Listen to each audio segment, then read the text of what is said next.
My parents removed me from their will and handed my sister the $7 million family estate. My mother smirked and told me I was their biggest disappointment. 5 years later, my lawyer called their lawyer. When my father heard what I had built entirely on my own, he could not stop repeating that it was impossible. My name is Sloan, 33 years old, and the founder of Apex Capital. Before I continue this story, let me know where you are watching from in the comments below. Hit like and subscribe if you have ever had to stand up to toxic family members who underestimated your worth. But before the millions and the ruthless corporate takeovers, I was just the family scapegoat. 5 years ago, I sat in a freezing conference room overlooking the Manhattan skyline. The heavy mahogany table between us felt like a battleground. My father Richard did not even look me in the eye as he slid the thick stack of disinheritance papers across the polished wood. He tapped his solid gold pen against the document, a gesture of absolute finality. He told me that they had decided to consolidate the family assets. He claimed it was a strategic move for the future, but we all knew the ugly truth. They were stripping me of everything. My mother Brenda adjusted her designer silk scarf and leaned forward. Her voice was dripping with that familiar icy disdain she had reserved only for me since childhood. "You were always our biggest disappointment, Sloan," she said. She did not yell, she did not have to. The venom in her quiet tone was enough to fill the entire room.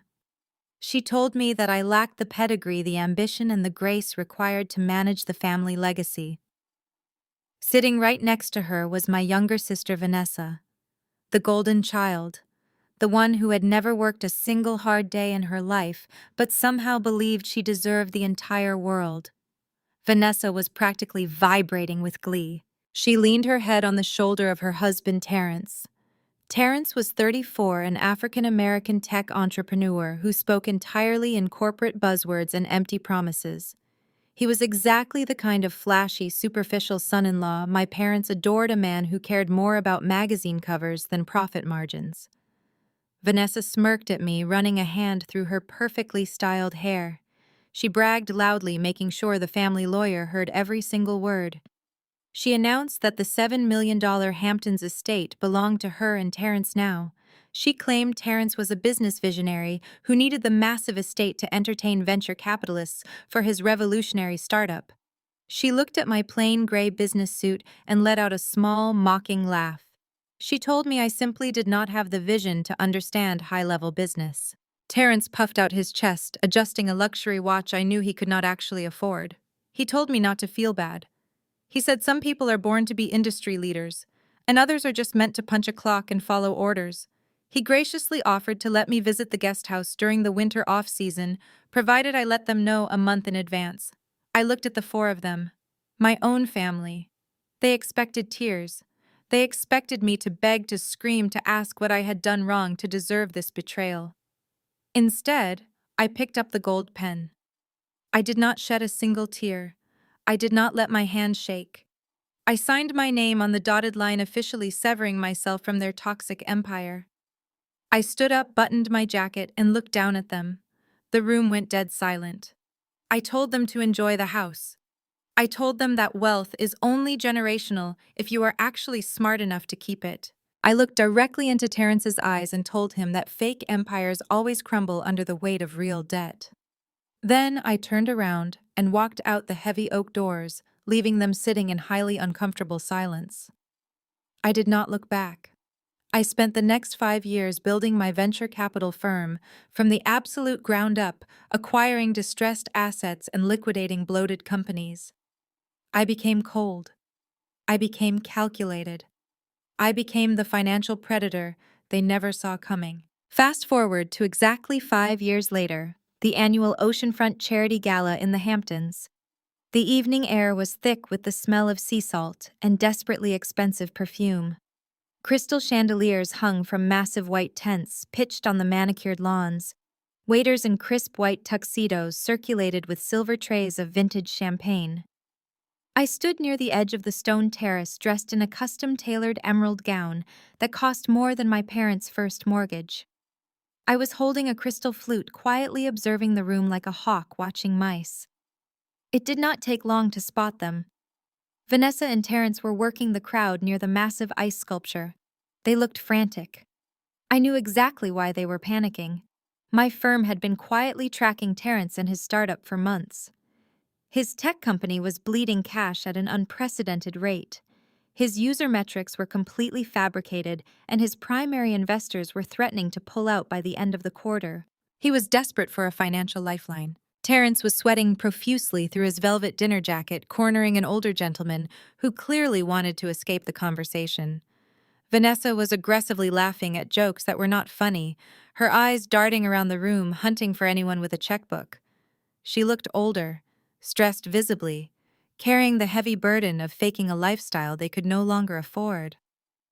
I took a slow sip of my champagne as they turned, and finally noticed me. The shock on Vanessa's face was instantaneous. Her jaw tightened, and she immediately nudged Terrence. They marched over to me like I was a stain on their perfect evening. Terrence looked me up and down, taking in my dress, but entirely miscalculating its value. Because there was no flashy designer logo plastered on my chest, his arrogant tech bro brain assumed I was wearing a cheap knockoff. He snapped his fingers in my face. He actually snapped his fingers. He told me he did not know they were hiring day laborers to work the elite charity events now. He leaned in, smelling of cheap bourbon in pure desperation, and ordered me to go to the bar and fetch him a double on the rocks. He told me to make it quick before he reported me to the event coordinator. Vanessa crossed her arms, a vicious, ugly smile spreading across her face. She raised her voice, her shrill tone cutting right through the elegant string quartet playing in the background. She intentionally drew the attention of the wealthy socialites standing at the adjacent cocktail tables. She practically shouted, asking me what on earth I was doing here. She laughed and asked if I had sneaked in through the catering entrance to steal food. The surrounding guests stopped their conversations and turned to watch the spectacle unfold. Vanessa stepped closer, her tone dripping with fake theatrical pity. She loudly asked if I was still struggling to make rent on whatever pathetic little apartment I was hiding in these days. She turned to the crowd and announced that I was her estranged sister, the family failure, who had to be cut off because I kept begging for handouts. She sighed dramatically, telling everyone that it was so exhausting having a relative who just could not pull herself up by her bootstraps. The wealthy guests exchanged uncomfortable glances, whispering behind their champagne glasses. Terrence smirked, crossing his arms and waiting for me to run away in tears of humiliation. He told me I should leave right now before security dragged me out by my hair. He said this was a room for winners, for people building the future, not for bitter dropouts looking for a free meal. I did not blink. I did not flush with embarrassment. I looked at Terrence, then at Vanessa, and felt absolutely nothing but a cold, clinical satisfaction. They had just dug their own grave in front of the most powerful people in the state, and they had no idea who was holding the shovel. I took a slow sip of champagne, letting the silence stretch to make everyone uncomfortable. The wealthy investors standing nearby watched, eyes darting between my calm demeanor and Terrence's sweating forehead. I glanced down at his wrist and let out a dismissive chuckle. I told Terrence that if he was going to rent a luxury watch to impress venture capitalists, he should have made sure the agency gave him one with the correct date alignment. I pointed out that the font on his dial was a millimeter too thick, a dead giveaway of a fake. Terrence pulled his sleeve down his face, flushing crimson. The older gentleman he had been cornering raised an eyebrow. Before Terrence could stammer a defense, I pivoted to his startup. I kept my voice perfectly level, radiating the absolute calm of knowing you hold all the cards. I said it was fascinating to hear him talk about building the future when his financial filings painted a different picture. I listed the numbers from memory loud enough for the circle of elites to hear. I mentioned his staggering monthly burn rate, his fabricated user metrics, and the fact that his lead investor quietly pulled out last Tuesday. I asked how he planned to keep the lights on for 60 days without begging my parents for a second mortgage. The color drained from Vanessa's face. She looked at Terrence, eyes wide with panic, clearly unaware of his financial ruin. Terrence completely and utterly lost his composure. He took a threatening step forward, pointing a shaking finger at my face. He accused me of making up slanderous lies because I was bitterly jealous. He looked wildly around, desperate to salvage his crumbling image in front of the judging crowd. He began snapping frantically at a passing security guard. Terrence shouted that I was an uninvited interloper harassing VIP guests. He demanded the guard escort me off the premises, immediately threatening to sue the event organizers if I was not removed. Vanessa chimed in, playing the terrified victim.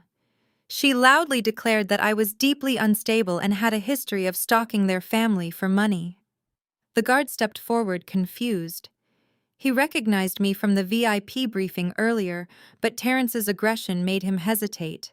He reached for his radio for backup. The wealthy socialites began stepping back, writing Terrence off as a volatile liability. I did not move a single inch. I just smiled, watching Terrence absolutely detonate his own reputation. Just as the security guard opened his mouth, a sharp screech of microphone feedback echoed across the expansive lawn, cutting through the tension. The classical string quartet abruptly stopped playing. The low hum of conversations died out completely. Everyone turned their attention toward the grand stage erected at the far end of the terrace. The gala chairman, a highly respected billionaire, stepped up to the acrylic podium. His booming voice echoed through the massive outdoor speakers. He welcomed everyone to the annual charity gala and thanked them for their generosity. Then his tone shifted to profound reverence. He announced that before they began the silent auction, he needed to give a special acknowledgement to the evening's most vital contributor. He stated that without this person's staggering $500,000 donation, the new pediatric wing would not be fully funded. Terrence scoffed quietly, leaning over to Vanessa and whispering that whoever it was must be an easy mark for funding. He was completely oblivious to the massive hammer that was about to drop. The chairman continued praising the individual for her ruthless business acumen, her philanthropic heart, and her meteoric rise in the venture capital world. He asked the crowd to direct their attention to the center terrace and give a warm round of applause to their keynote speaker and diamond sponsor, the founder and CEO of Apex Capital. He called out my name, Sloan. The applause erupted like thunder. The spotlight swung across the lawn, cutting through the twilight and landing directly on me. I stood still, bathed in white light, the crystal champagne flute resting effortlessly in my hand. The wealthy crowd parted like the Red Sea. The older investor who had been trapped by Terrence moments ago now looked at me with absolute awe. I turned my gaze back to Terrence and Vanessa. The smug arrogance had been wiped from their faces, replaced by sheer, unadulterated horror. Vanessa's jaw dropped, her hands shook violently. Terrence looked as though he had just been struck by lightning. His eyes darted from the stage to the spotlight and finally to me. The realization hit them with the crushing weight of a freight train. I was not the disgraced sister begging for scraps. I was the apex predator who owned the entire room, and I was just getting started. The morning after the charity gala, the world felt entirely different. Sunlight poured through the windows of my Manhattan penthouse, casting long shadows across the white marble floors. I sat at my glass dining table, sipping espresso while reviewing the latest acquisition files for Apex Capital. The financial news networks on my television were already buzzing with rumors about Terrence and his failing tech startup. The humiliation they suffered last night was just the appetizer. The main course was still in the oven. My cell phone began to buzz on the tabletop. I glanced at the screen. The caller ID displayed a name I had not seen in 5 long years. My mother, Brenda. I let it ring 3 times, savoring the desperation radiating from their end of the line. When I finally pressed answer and put the call on speaker, I did not say a word. I just listened to the heavy, frantic breathing on the other side. Sloan, my mother, barked, her voice lacking even a single ounce of the remorse one might expect after half a decade of estrangement. She did not ask how I was doing. She did not apologize for the horrific way they treated me 5 years ago in that freezing lawyer office. She certainly did not apologize for Vanessa and Terrence trying to publicly humiliate me at the gala just 12 hours prior. Instead, she went straight on the offensive, utilizing the exact same tone she always used when demanding obedience. "We saw the news," she stated sharply. "We saw the articles about your little donation last night. So it turns out you actually did make something of yourself after all." I took a slow sip of espresso, letting the silence stretch just long enough to make her deeply uncomfortable. I told her it was fascinating how quickly her memory improved when there was money involved. My father, Richard, chimed in from the background, his voice thick with unearned authority. He told me not to speak to my mother that way. He cleared his throat and tried to sound like a commanding patriarch. He said they were willing to overlook my disrespectful stunt at the charity gala last night. Overlook it, I repeated softly, genuinely amazed by their staggering level of delusion. He continued stating that family is family, and since I had excess capital, it was time for me to step up and do my part. My mother took over her voice, pitching higher with urgent greed. She told me Terrence was experiencing a cash flow issue with his startup. She said the investors were just spooked by market trends and all he needed was a small bridge loan. She ordered me to wire $1 million to Terrence's business account by noon today. I sat back in my chair staring at the view and asked her what exactly made her think I would ever give a single dime to the man who told me to go fetch him a drink like a servant. My mother scoffed loudly. She told me I was being petty and holding on to grudges like a child. She had the absolute audacity to call the $1 million back pay for raising me.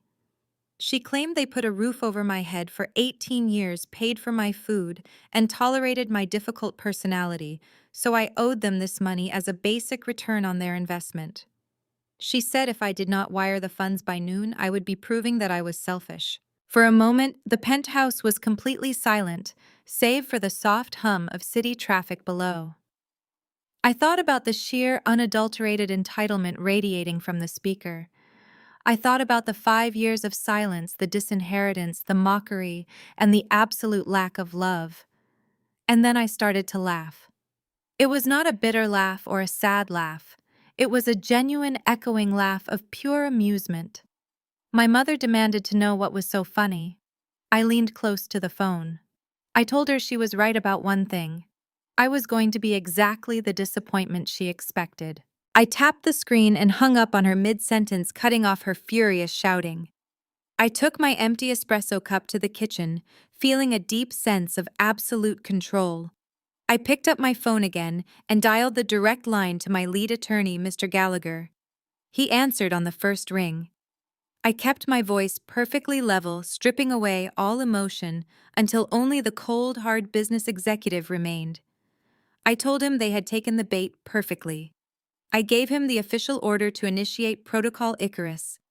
The trap was finally set, and my family was about to fly directly into the sun.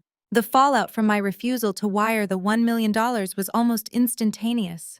Terrence was not the type of man to handle rejection with quiet dignity, especially not from someone he considered beneath him.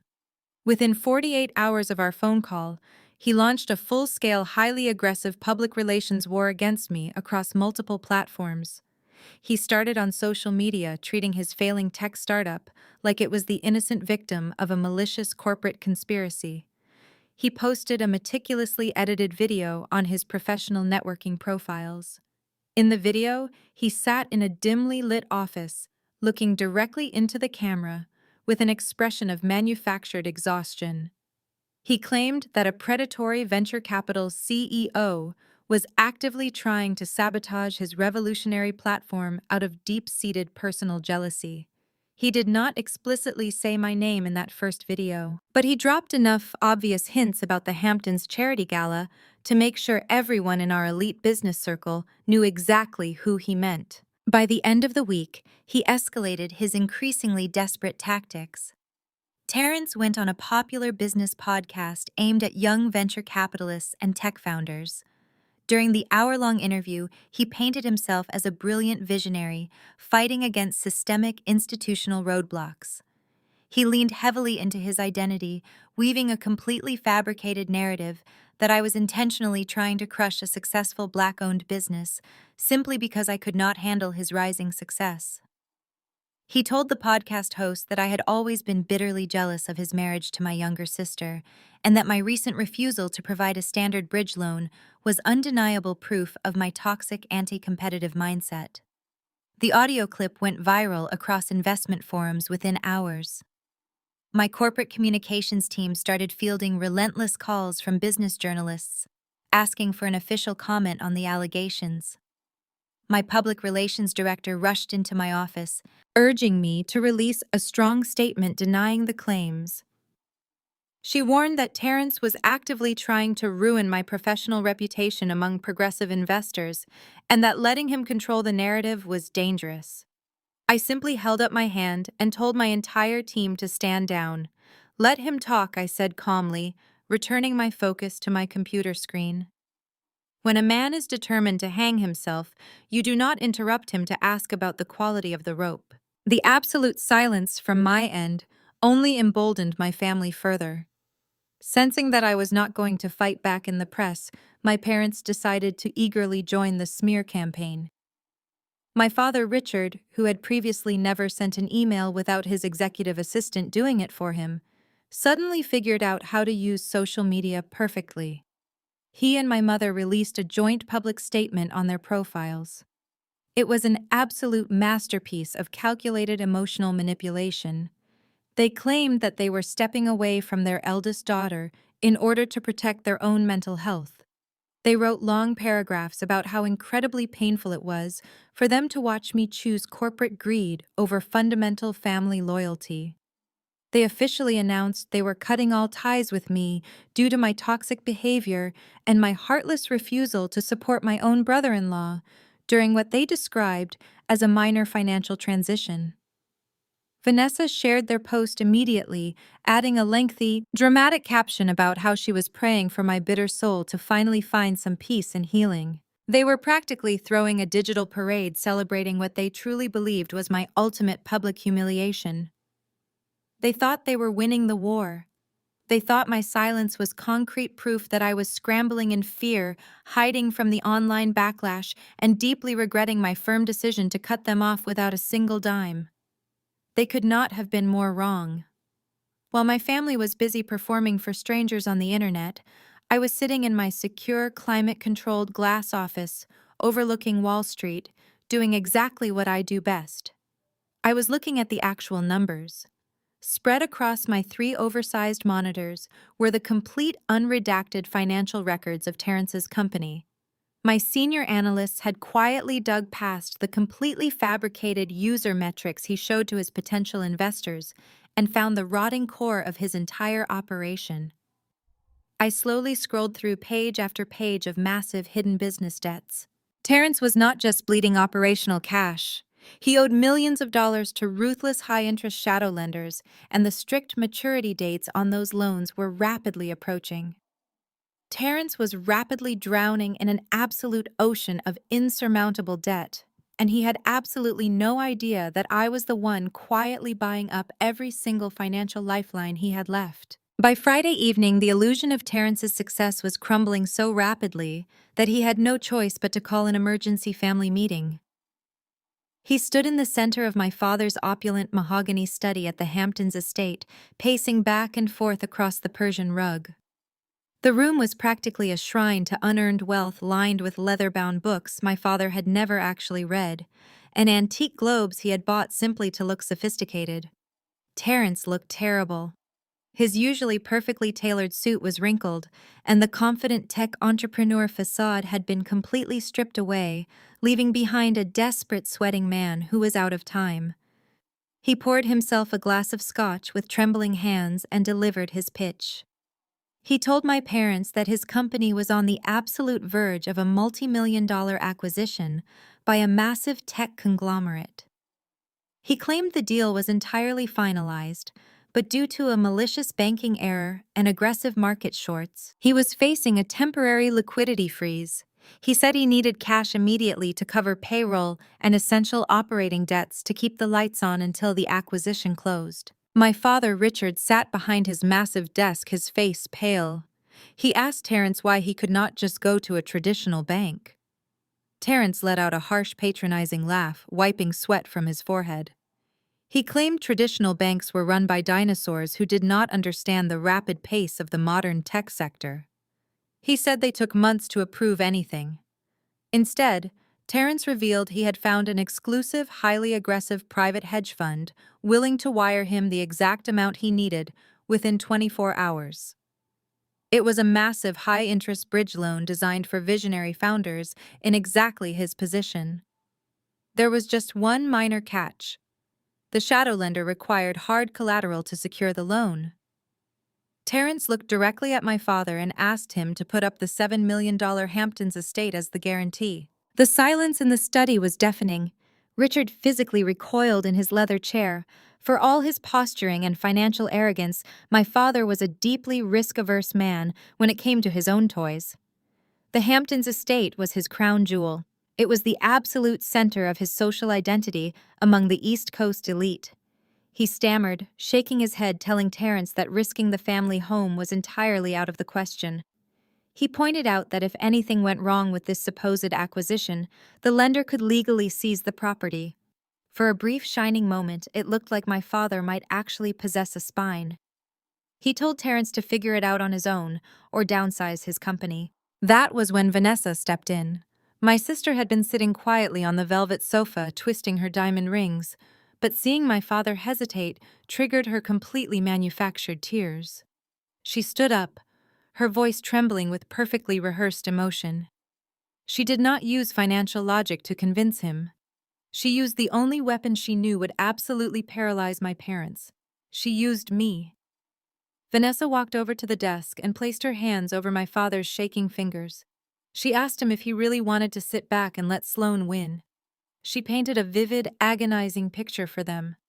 She told them that I was probably sitting in my penthouse right now, laughing at their struggles, just waiting for Terrence to declare bankruptcy, so I could say I was right all along. She asked my father if he was going to let his bitter, estranged daughter dictate the narrative of their family. She claimed that if they did not support Terrence's absolute genius right now, they were essentially handing me the ultimate victory. The mere mention of my name, the mere thought of me feeling superior to them, was like poison in their veins. My mother, Brenda, immediately hardened her expression. She stood up and stood shoulder to shoulder with Vanessa. She told my father that they could not let me have the satisfaction of watching them fail. She insisted that Terrence was a visionary, and that this was merely a temporary hurdle. She snatched the gold pen from the desk holder and practically shoved it into my father's hand. Richard looked at the deed transfer documents Terrence had eagerly laid out on the leather blotter. His ego completely overrode his basic survival instincts. He signed the documents pledging the $7 million estate as collateral. Terrence immediately scanned and emailed the signed contract to the private equity group. Within an hour, a notification chimed on Terrence's phone. He cheered loudly, announcing that the massive loan had been officially approved and the funds were being wired. My family celebrated their supposed financial genius, completely ignoring the absolute most crucial detail on the digital paperwork. The shadow hedge fund that had just approved the loan was registered simply as an anonymous limited liability company. That anonymous limited liability company, registered in Delaware under a labyrinth of shell corporations, belonged entirely to Apex Capital. I sat in my corner office the next morning, staring at the digital copy of the signed deed transfer on my center monitor. My father had confidently scrawled his signature across the bottom line, completely unaware that he had just handed the keys to his entire financial kingdom directly to the eldest daughter he had always despised. The heavy glass door to my office swung open. Mr. Gallagher, my lead attorney, walked in, holding a thick leather folder. He was a man in his late 50s, a veteran of corporate warfare who had seen every dirty trick on Wall Street. He knew how to legally dismantle a Fortune 500 company before lunch. Yet as he looked at the screen over my shoulder, I could see a rare flicker of hesitation in his sharp gray eyes. He set the folder down on my glass desk and took a deep breath. He told me that the paperwork was flawless. The deed to the $7 million Hamptons estate was officially secured as collateral. However, he felt obligated as my legal counsel to give me one final warning. He leaned forward, resting his hands on the back of the leather guest chair. He told me that if I executed this contract, there would be no going back. He said that once the trap was sprung, my family would be utterly destroyed. They would lose the house, Terrence would face catastrophic bankruptcy, and the ensuing financial shockwave would publicly humiliate my parents in ways they would never recover from. He asked me very quietly if I was truly prepared to pull the trigger on my own blood. I did not break eye contact with him. I reached for my tablet and pulled up the specific terms of the loan agreement I had personally drafted. I told Gallagher that my blood was the one who threw me to the wolves 5 years ago. I reminded him that I did not force them to take this loan. They sought it out. I simply provided the rope, and Terrence was the one eagerly tying the noose. I turned the tablet toward him and coldly outlined the predatory clauses I had embedded deep within the 60-page contract. I pointed to Section 4, Paragraph B. I explained the strict acceleration clause. I told Gallagher that Terrence had a well-documented history of panicking and hiding assets when his businesses went under. The contract explicitly stated that any attempt to move the loaned funds into offshore accounts, unregulated cryptocurrency exchanges, or unverified shell companies would instantly trigger an immediate default. Next, I highlighted the cross-default provision in Section 7. It was a masterpiece of legal entrapment. If Terrence's startup missed a single payment to any of his other major creditors, even by a single day, our massive loan would automatically become due in full within 48 hours. Finally, I showed him the interest rate. It was the absolute legal maximum allowed for high-risk commercial bridge loans compounded daily. If Terrence slipped up even once, the penalties would devour his remaining equity faster than a wildfire. Gallagher reviewed the clauses, his expression shifting from hesitation to profound professional respect. He knew as well as I did that Terrence was reckless. It was not a matter of if he would violate the terms, but exactly when. Terrence thought he was outsmarting the system, but he was actually walking barefoot through a legal minefield I had meticulously designed for his exact psychological profile. I told Gallagher that my parents had spent my entire life protecting Vanessa from the consequences of her own actions. They enabled Terrence's arrogant delusions because it looked good on paper. They built a massive castle of glass and threw stones at anyone who dared to warn them it was fragile. Now it was time for the glass to shatter.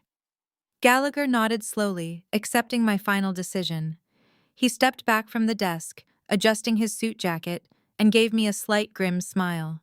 He told me the wire transfer was ready and waiting for my final executive authorization. I turned back to my primary monitor. The banking portal was open, displaying the exact amount Terrence had desperately begged for. My finger hovered over the mouse. I felt a surge of absolute cold clarity. I was no longer the scapegoat sister standing in a freezing conference room watching her family steal her future. I was the architect of their ruin. I pressed the left mouse button, finally authorizing the immediate release of the funds. A bright green confirmation banner flashed directly across the screen. The loan money hit Terrence's business account. The trap was officially set. The moment the wire transfer cleared, a wave of absolute delusion washed over my family. Terrence and Vanessa did not use a single cent of that $7 million bridge loan to pay off the pending vendor invoices or the aggressive shadow creditors breathing down Terrence's neck. Instead, they treated my carefully laid financial trap like a winning lottery ticket. Flush with cash they believed came from a nameless, faceless corporate entity, they immediately embarked on a sickeningly extravagant spending spree. They wanted to prove to the world, and more specifically to me, that they were completely untouchable.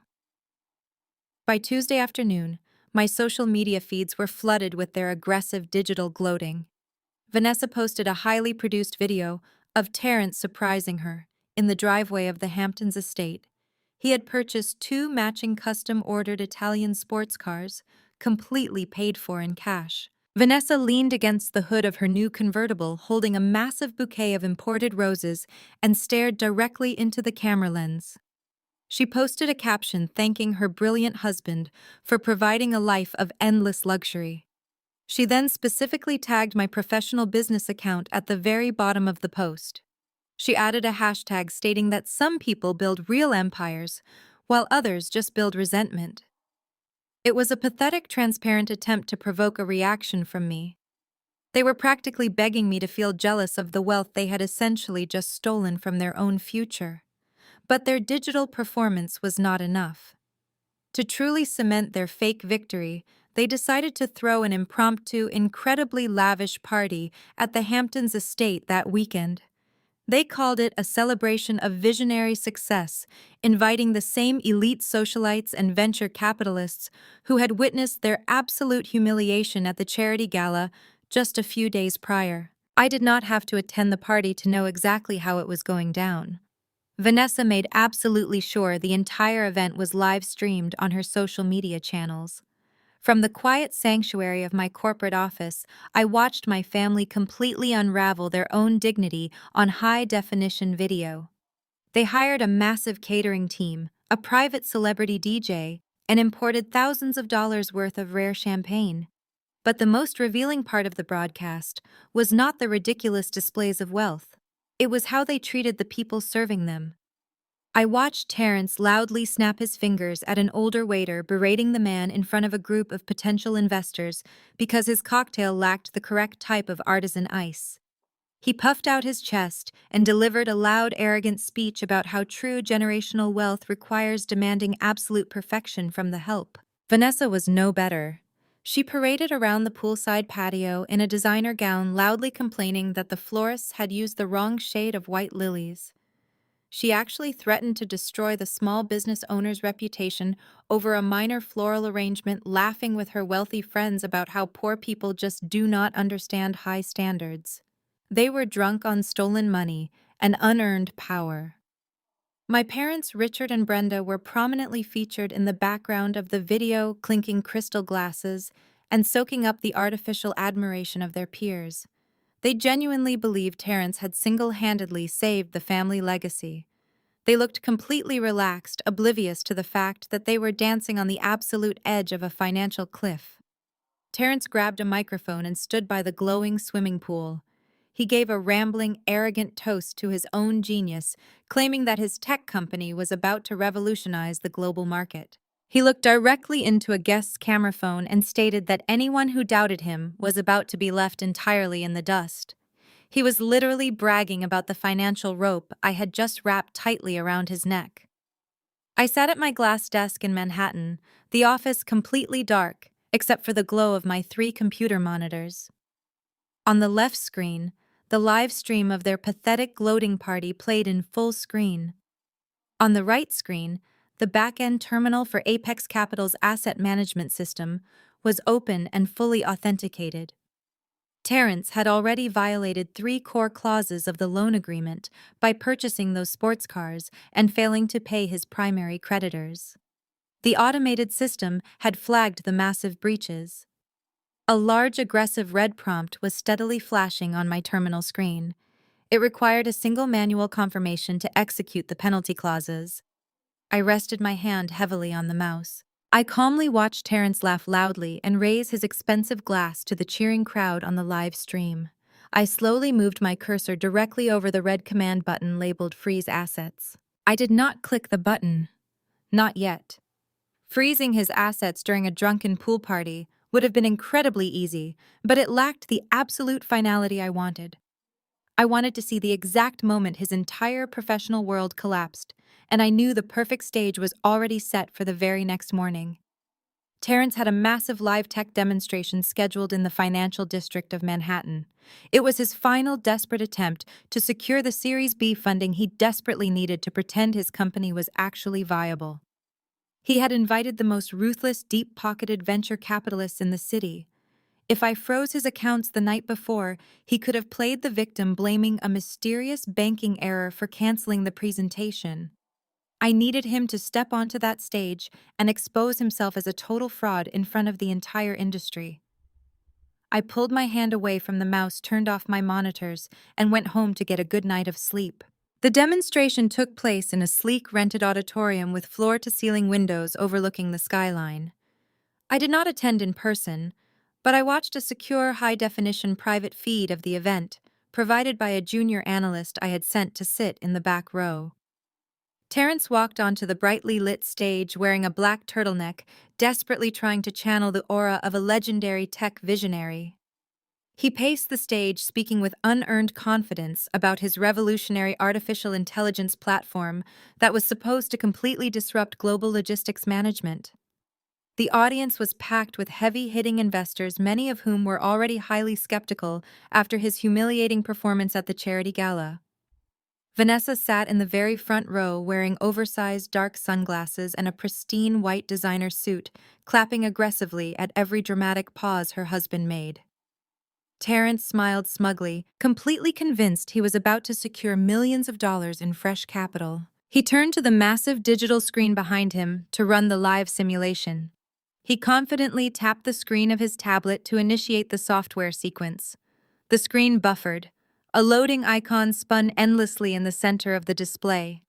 Terrence laughed nervously, adjusting his microphone and making a weak scripted joke about the venue having a terrible wireless network. He tapped the screen again, pressing his finger down much harder this time. The artificial intelligence platform which he had sworn to investors was fully operational, completely and spectacularly crashed. Endless strings of raw red error codes cascaded down the massive display like a digital waterfall. The system had not just stalled, it had entirely unraveled. The error logs exposed the undeniable fact that his software was nothing more than a hollow, glitchy user interface with absolutely no actual back-end architecture. There was no artificial intelligence. There was no revolutionary algorithm. It was a complete scam. The seasoned investors in the room did not gasp. They did not shout or demand answers. They did something much worse. They started packing up their briefcases in total silence. One prominent venture capitalist, a man whose endorsement could make or break a startup, stood up in the middle of Terrence, frantically trying to reboot the tablet. The investor shook his head in absolute disgust, buttoned his suit jacket, and walked straight out the heavy acoustic doors. Within 5 agonizing minutes, the auditorium was completely empty. Terrence stood frozen on the stage, his microphone hanging limply at his side, staring at the error codes in total shock. Vanessa remained in the front row, her hands covering her mouth, realizing that the fake empire they had built was officially turning to ash. The moment the tech demo failed, the remaining investors officially pulled their term sheets and demanded their initial seed money back. Terrence was completely out of options. Knowing that he was about to face a tidal wave of lawsuits from angry early backers, sheer panic completely consumed him. He rushed back to his rented corporate office, locked the glass door, and made the single most disastrous decision of his entire life. He decided to hide the $7 million bridge loan he had secured with my parents' estate. He logged into his corporate banking portal, arrogant enough to ignore the strict legally binding covenants of the private agreement he had signed just days prior. Terrence frantically initiated a massive wire transfer, attempting to funnel the entire remaining balance of the loan into an unregulated offshore cryptocurrency exchange based in the Cayman Islands. He thought he was being incredibly clever. He thought he was securing a golden parachute to fund his lavish lifestyle while his company burned to the ground. He was completely unaware that Apex Capital's proprietary tracking software was embedded directly into the routing numbers of his corporate account. I was sitting at my desk when my office terminal lit up with a bright crimson alert. The automated system instantly flagged the severe covenant breach. Without requiring a single click from me, the software immediately froze the outgoing wire, intercepted the funds, and locked Terrence entirely out of his own banking portals. The loan had officially and irrevocably gone into default. The aftermath of Terrence attempting to wire $7 million offshore was quiet.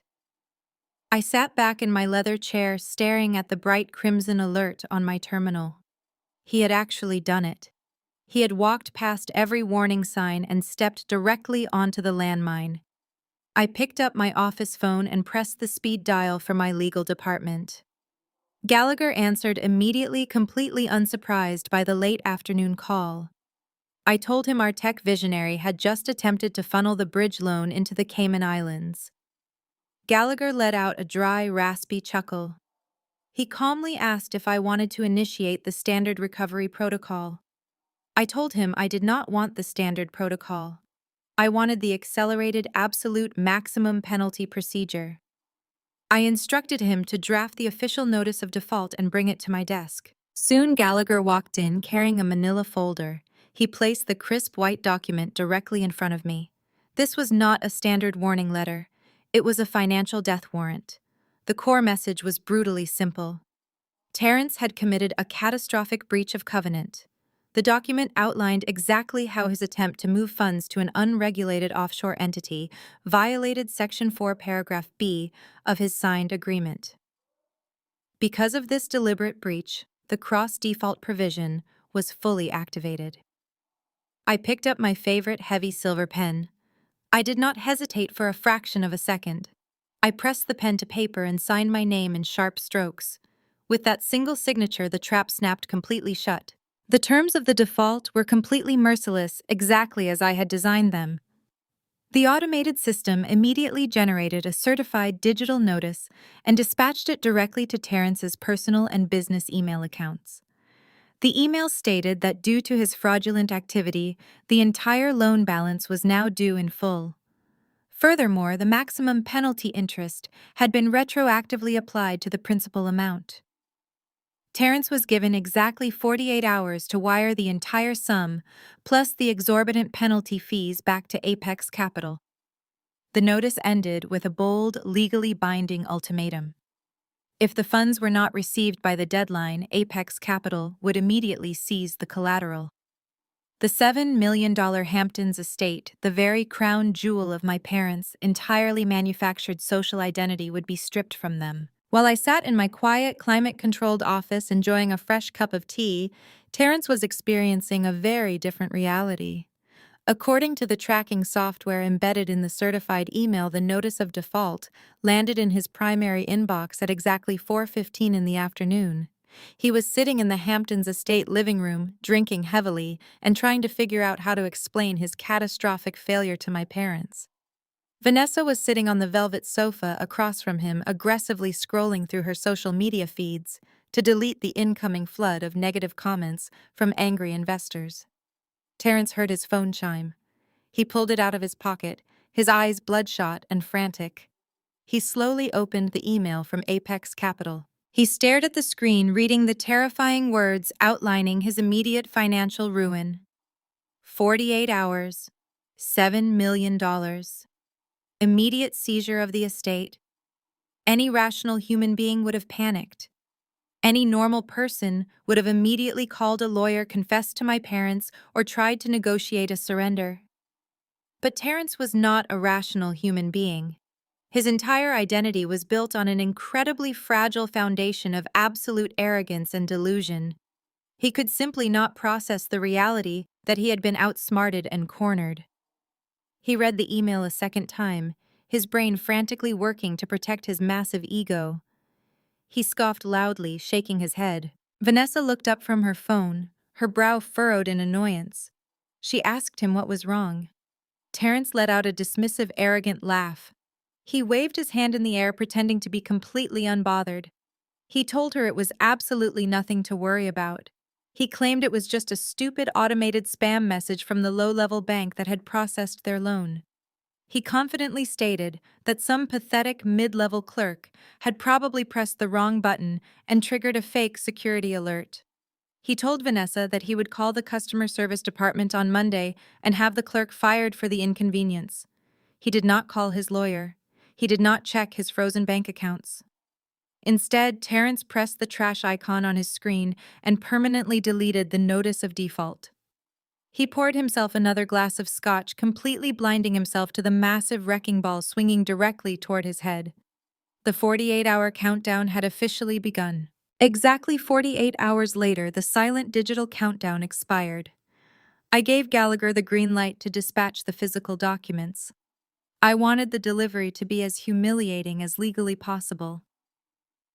Back at the Hamptons estate, my family was oblivious to the financial apocalypse accelerating toward their front door. They had invited wealthy friends over for an intimate catered dinner party. They were seated in the formal dining room under the crystal chandelier, eating caviar and drinking vintage wine. Terrence was holding court at the head of the mahogany table, spinning lies about his tech startup. Vanessa was laughing at his jokes, playing the perfect socialite wife. My father Richard cheerfully discussed plans to renovate the guest house. They were living in a complete fantasy world. The illusion shattered precisely at 7:30. A loud, aggressive pounding echoed from the heavy oak front doors. It was not the polite knock of a dinner guest, but the rhythmic striking of someone demanding immediate entry. The dining room fell silent. My mother Brenda signaled for the hired server to check the door. Before the server reached the grand foyer, the front door swung open. A large man in a cheap gray suit stepped onto the imported marble floor. He marched directly into the dining room, his heavy boots echoing loudly against the polished wood. He did not look intimidated by the wealth surrounding him. He held a thick, legally sealed manila envelope. Richard stood up, his face flushing with absolute outrage at the sudden intrusion. He demanded to know how the man bypassed the front gate security. The courier did not flinch. He looked directly at my father and loudly asked to confirm his identity. My father arrogantly confirmed it, threatening to call the police. The courier turned to my mother and asked if she was Brenda. When she nodded, the man stepped forward and aggressively slapped the envelope onto the dining table right next to the crystal wine glasses. He stated in a professional voice that they had officially been served. Without another word, he walked right back out, leaving the heavy oak doors wide open to the cold evening wind. The wealthy guests stared in stunned silence. My father's hands were visibly shaking as he reached for the envelope. He tore the seal open and pulled out the legal documents. As his eyes scanned the first page, all color drained from his face. He collapsed back into his chair like he had been physically struck. My mother grabbed his arm, demanding to know what the papers said. Richard could barely speak. He threw the papers across the table toward Terence. He told the room it was a final notice of foreclosure. The anonymous private equity firm was officially seizing the $7 million estate due to a catastrophic default on the bridge loan. Absolute chaos erupted in the dining room. The wealthy guests immediately stood up, making uncomfortable excuses to escape before their own reputations were tainted. Within 2 minutes, the guests were gone, leaving my family alone in the massive room. Richard exploded. His country club patriarch facade vanished completely. He slammed his fist down on the table, rattling the expensive silverware, and screamed at Terence at the top of his lungs. He demanded to know where the money went and why the estate was being seized. He yelled that Terence had promised the loan was perfectly safe. Terence stood up, his arrogance entirely intact, despite the irrefutable proof of his failure sitting on the table. He refused to take an ounce of responsibility. He aggressively deflected the blame, pacing around the room. He shouted that it was not his fault. He claimed market conditions had suddenly shifted, and that racist conservative investors had intentionally sabotaged his tech demonstration. He completely lied, swearing he never received any prior warnings about a default. He told my father this was clearly an illegal scare tactic by a predatory lender trying to steal a valuable property through a clerical loophole.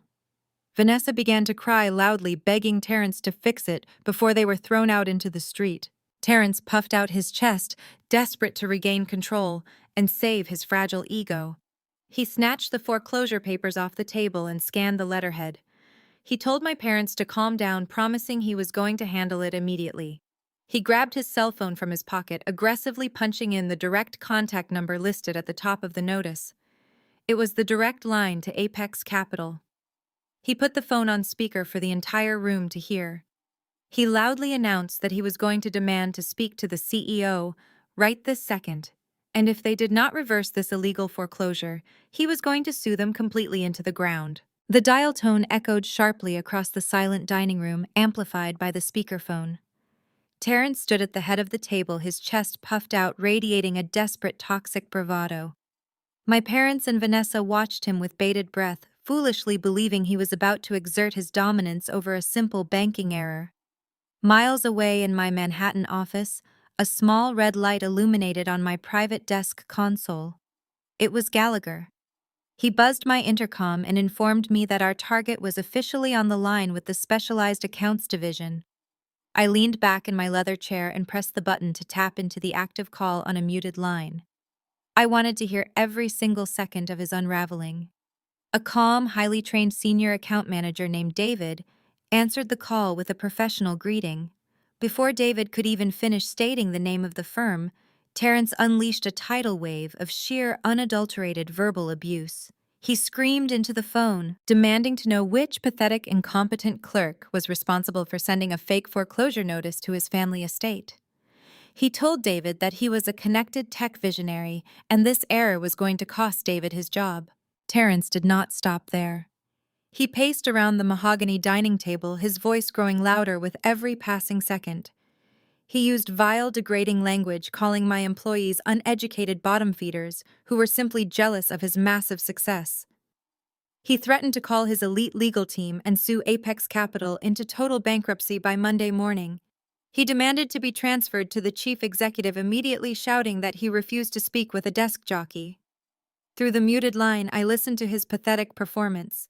He was putting on a massive show for my parents, desperately trying to project strength and authority to mask the sheer terror consuming him from the inside. My father nodded slightly clearly, approving of Terrence taking this aggressive, dominant stance. Vanessa crossed her arms, a smug look briefly returning to her face, as she foolishly assumed Terrence was actually intimidating a massive financial institution. David was a seasoned professional, completely briefed by my legal team. He did not raise his voice. He did not react to the insults. He waited for Terrence to stop screaming, to take a breath. When the line finally went quiet for a fraction of a second, David spoke. His voice was completely flat, radiating the absolute terrifying coldness of corporate machinery. David asked Terrence to confirm his secure account PIN to proceed with the file review. Terrence barked the numbers, demanding immediate compliance. The sound of David typing on his mechanical keyboard echoed clearly over the speakerphone. David calmly stated that he had the file open. He informed Terrence that there was no clerical error at all. He read aloud the exact timestamp and routing details of Terrence's frantic illegal attempt to wire the remaining $7 million to an unregulated offshore cryptocurrency exchange in the Cayman Islands. The color completely drained from Terrence's face. The smug expression vanished from Vanessa's eyes.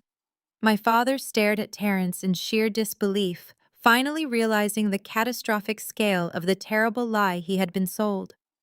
Terrence stammered, his false bravado immediately shattering. He aggressively denied the transaction, screaming that his banking portal must have been hacked by malicious corporate competitors. He demanded that David instantly restore his access to the funds and cancel the foreclosure, threatening physical violence if the demands were not met immediately. David ignored the desperate threats completely, knowing the man was trapped. David read the final penalty clause in a monotone voice, stating that due to the severe breach of covenant, the acceleration clause had been fully executed. He calmly informed Terrence that to prevent further capital flight and protect the lender's assets, Apex Capital had successfully secured a rapid legal injunction. All of Terrence's corporate operating accounts, as well as every single personal bank account tied to his Social Security number, had been completely frozen and seized pending the final foreclosure audit. Terrence let out a harsh, disbelieving laugh.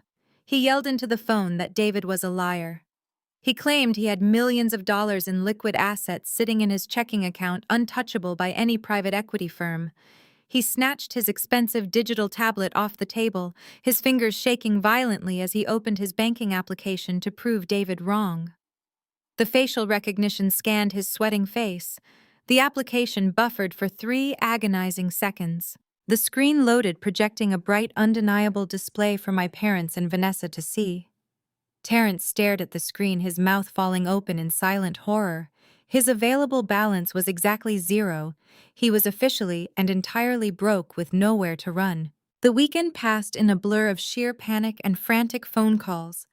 Terrence did not sleep. He spent 48 hours locked in his home office at the Hamptons estate, desperately trying to manipulate his financial ledgers. He knew that the moment the banking freeze became public, his professional life would be completely over. He had to secure a massive capital injection before the market opened on Monday morning, a bailout large enough to pay off Apex Capital and release the lien. Using the last shreds of his fabricated industry reputation, and calling in every single favor my father had left in his country club network, Terrence managed to secure an emergency pitch meeting. It was not just any meeting. He had secured an exclusive audience with a secretive syndicate of elite venture capitalists based in the financial district of Manhattan. By 9 o'clock on Monday morning, Terrence was standing inside a sleek, glass-walled boardroom overlooking the bustling city streets. He was wearing his best custom-tailored suit, desperately trying to mask the dark circles under his eyes and the cold sweat coating his palms. Sitting across the massive oak conference table were 5 incredibly wealthy investors. These were not the easily manipulated socialites from the charity gala. These were hardened financial titans who managed billions in aggressive market portfolios. The lead investor, a sharp-featured billionaire named Mr. Caldwell, sat at the head of the table. He folded his hands and instructed Terrence to begin the presentation. Terrence took a deep breath, pushing the terrifying reality of his frozen bank accounts and the looming foreclosure to the back of his mind. He stepped up to the digital projector and launched into the most desperate fabricated pitch of his entire life. He lied through his teeth without a single ounce of hesitation. He clicked through his polished presentation slides, weaving a magnificent story of unprecedented corporate growth. He drastically inflated his daily active user metrics, claiming his software platform was currently experiencing a massive surge in organic adoption. When Mr. Caldwell asked about the recent rumors of cash flow issues, Terrence did not blink once. He confidently spun the narrative, claiming that his startup was simply undergoing a strategic financial pivot to prepare for a massive global expansion. He explicitly hid the catastrophic failure of his live tech demonstration. More importantly, he completely concealed the $7 million defaulted bridge loan and the fact that his father-in-law was about to lose his estate to foreclosure. Terrence told the board that he just needed a rapid injection of $10 million to bridge the gap before their upcoming initial public offering. He promised them a staggering return on their investment, using every single hollow-tech buzzword he had ever memorized to dazzle the room. To Terrence's absolute shock and immense relief, the investors actually seemed highly interested. They were leaning forward in their expensive leather chairs, nodding along to his manipulated revenue projections. Mr. Caldwell looked over the printed executive summary, his expression entirely unreadable. Terrence felt a massive rush of adrenaline flooding his system. He actually believed he was going to pull it off. He thought he was going to secure the bailout payoff my firm save the Hamptons estate and return home as the conquering hero. He was already picturing the smug look he would give me the next time our family crossed paths. He stood at the front of the boardroom, a triumphant, arrogant smile spreading across his face as he waited for the investors to make their final decision. The room was perfectly quiet for a long, agonizing minute while the billionaires exchanged silent, knowing glances with one another. Finally, Mr. Caldwell set the executive summary down on the oak table. He looked up at Terrence and offered a slight, approving smile. He announced that the syndicate was highly intrigued by the aggressive growth metrics. He stated that they were fully prepared to draft a term sheet and wire the $10 million bridge capital by the end of the business day. Terrence let out a loud exhale of relief, his shoulders dropping as he quickly reached his hand out to finalize the agreement. But Mr. Caldwell held up his index finger, pausing the celebration. He explained that their syndicate had one strict, non-negotiable policy for emergency bailouts of this massive size. They never finalized any capital transfer without having their primary independent due diligence consultant manually review the raw data to ensure absolute accuracy. Mr. Caldwell pressed a silver button on his desk intercom. He told his assistant to send the consultant in. Terrence smiled confidently, completely ready to charm whoever walked through the door. Heavy footsteps approached from the hallway. The heavy glass boardroom doors slowly began to open. The heavy glass doors of the boardroom swung open. I walked into the room wearing a tailored charcoal suit, my heels clicking sharply against the polished hardwood floor. I carried a single black leather folder. Terrence was standing near the digital projector, a smug, victorious smile frozen on his face. The moment his eyes locked onto mine, that smile shattered into a million irreparable pieces. All the color instantly drained from his face, leaving him looking like a ghost trapped in a tailored suit. His jaw practically unhinged. Mr. Caldwell stood up and gestured toward me with deep professional respect. He introduced me to the room as Sloan, the founder and chief executive of Apex Capital and the syndicate's most trusted independent due diligence consultant. Terrence gripped the edge of the conference table so hard his knuckles turned completely white. He tried to speak, but only a pathetic, breathless wheeze escaped his throat. I did not offer him a polite greeting. I did not even look at him as I took my seat next to Mr. Caldwell. I opened my leather folder and laid out exactly 5 pristine, highly classified financial documents on the oak table. I told the board that I had completed a comprehensive forensic audit of the startup. I kept my voice perfectly even, radiating the absolute terrifying calm of an executioner reading a sentence.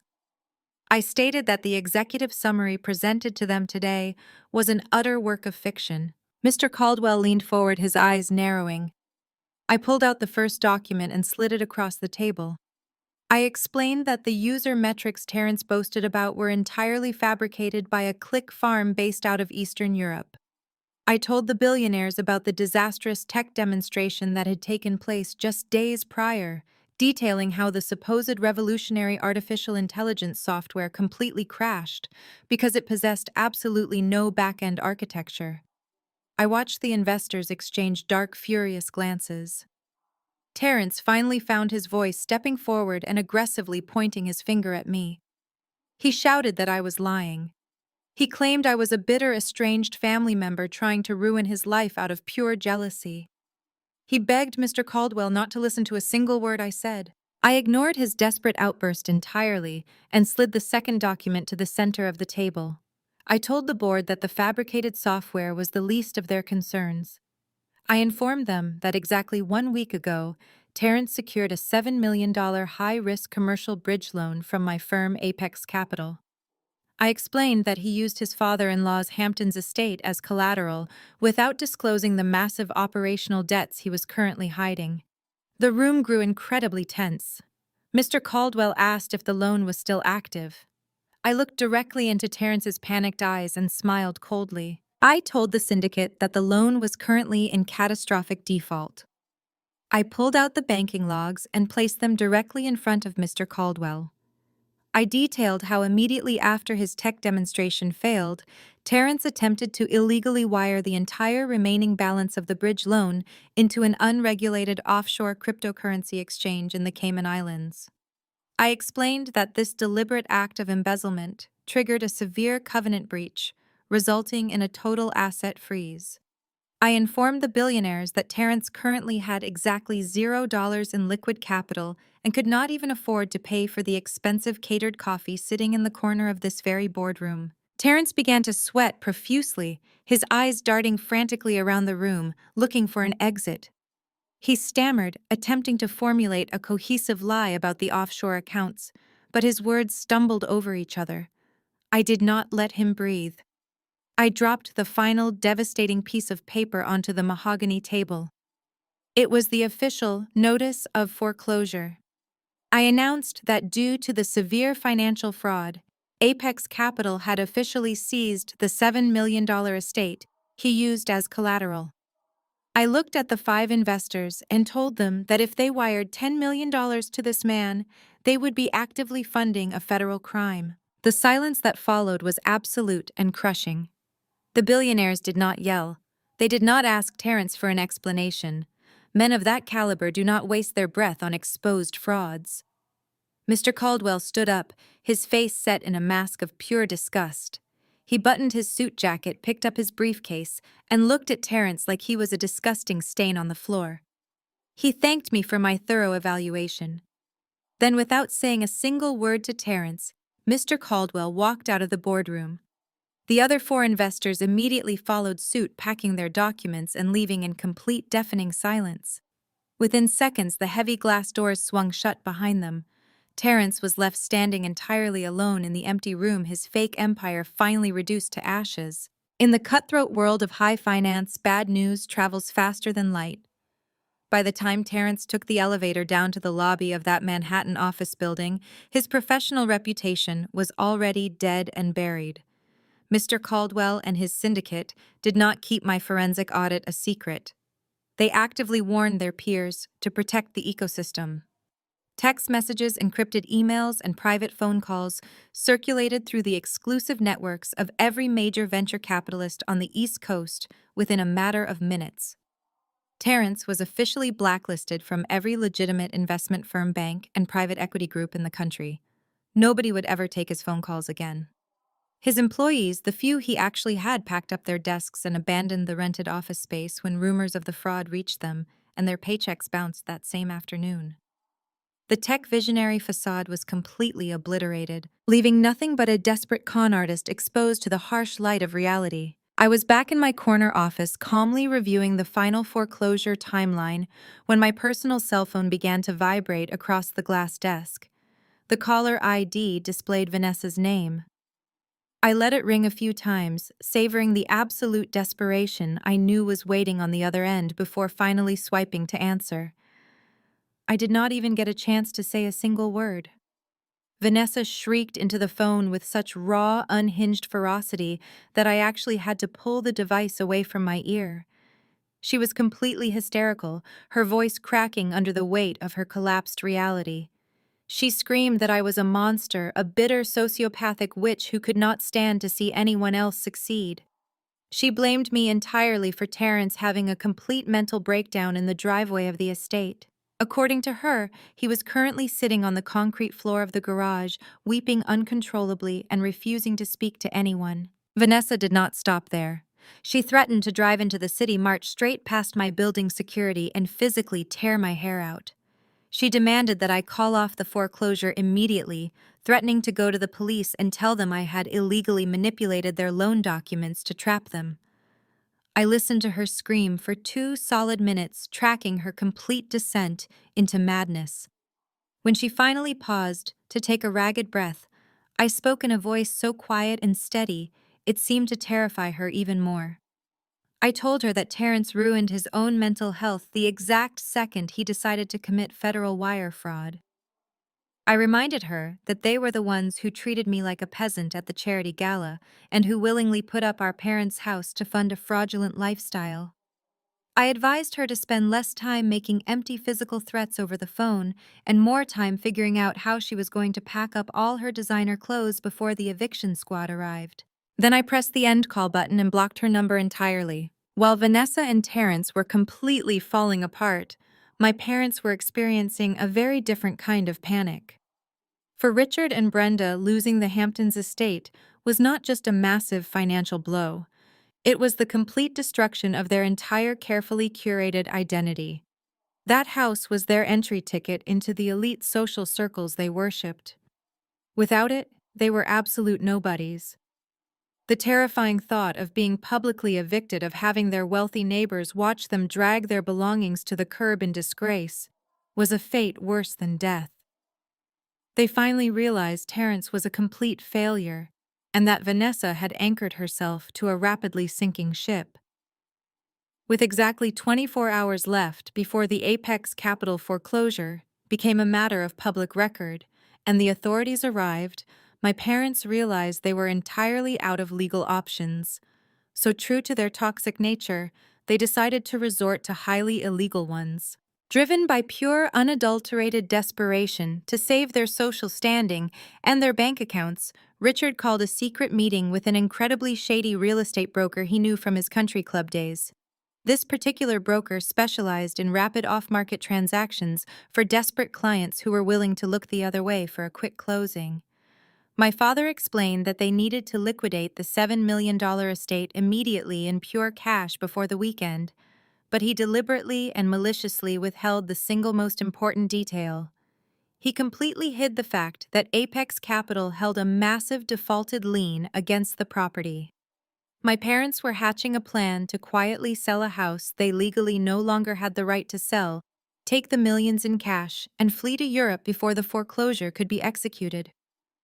They thought they were being incredibly clever, completely unaware that their desperate backup plan was about to hand me the ultimate legal weapon to destroy them once and for all. The meeting between my father and his shady real estate contact took place in the dimly lit corner booth of a private Manhattan steakhouse. The broker, a slick, fast-talking man named Donovan specialized in off-market whisper listings for the ultra-wealthy. These were transactions designed to happen quietly and rapidly, entirely bypassing traditional public listing services. Richard leaned across the table, sweating through his expensive dress shirt, and pitched the Hamptons estate. He emphasized the pristine condition, the imported marble, and the exclusive beachfront access. But he deliberately failed to mention the massive radioactive foreclosure notice currently sitting on his dining room table. Donovan, highly motivated by the promise of a massive double-sided commission, immediately took the bait. He made a few discreet phone calls from the table. Within an hour, Donovan presented my father with a miracle. He claimed to represent an anonymous billionaire investor who was looking to instantly park cash in a turnkey, fully furnished Hamptons compound. The offer was staggering. The buyer was willing to pay $8 million in pure cash, completely waiving all standard inspections provided the closing happened within exactly 24 hours. My father almost wept with relief right there in the steakhouse. But to execute a 24-hour closing, Richard and Brenda had to willingly commit multiple severe federal crimes. When Donovan presented the preliminary title questionnaire, Richard flatly lied. He signed his name on a legally binding federal document stating that the estate was entirely free and clear of any encumbrances, mortgages, or active liens. He intentionally concealed the massive $7 million debt currently held by Apex Capital. My parents knew that a standard comprehensive title search usually takes several days or even weeks to fully process through the county registry. By aggressively pushing for a rushed all-cash closing through Donovan's expedited internal title contact, they were heavily banking on the bureaucratic system failing to register the default notice in time. They were actively and maliciously defrauding the anonymous buyer, the title company, and the broker just to save their own skin. Back at the Hamptons estate, the toxic atmosphere immediately shifted from pure paralyzing terror to a manic, deeply delusional excitement. When Richard returned and announced the $8 million cash offer, Vanessa actually screamed with joy. She immediately opened her laptop and began researching luxury penthouse rentals in Paris and London. Their criminal plan was incredibly simple, yet breathtakingly selfish. They intended to sign the closing documents the next morning, secure the $8 million wire transfer into an offshore account, and completely abandon Terrence. They fully planned to leave Terrence behind, to face the angry venture capitalists and federal investigators all by himself. Richard and Brenda figured they could easily pay off the $7 million debt from a safe distance just to clear their names and use the remaining $1 million to comfortably establish a brand new, luxurious life in Europe. They spent the entire night frantically packing only their most expensive jewelry designer watches and high-end luggage. They were laughing and drinking champagne, acting exactly like triumphant criminal masterminds who had just successfully robbed a bank and secured the perfect getaway vehicle. It was late in the evening when my private office line rang. I was sitting at my desk reviewing the final traps my legal team had laid for the next morning. I glanced at the caller identification. It was my mother.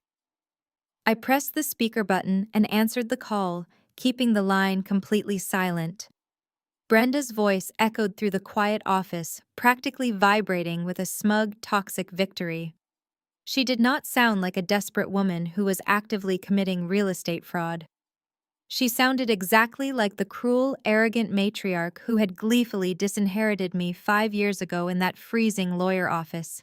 She told me that I was probably sitting in my lonely glass tower feeling incredibly powerful and vindictive.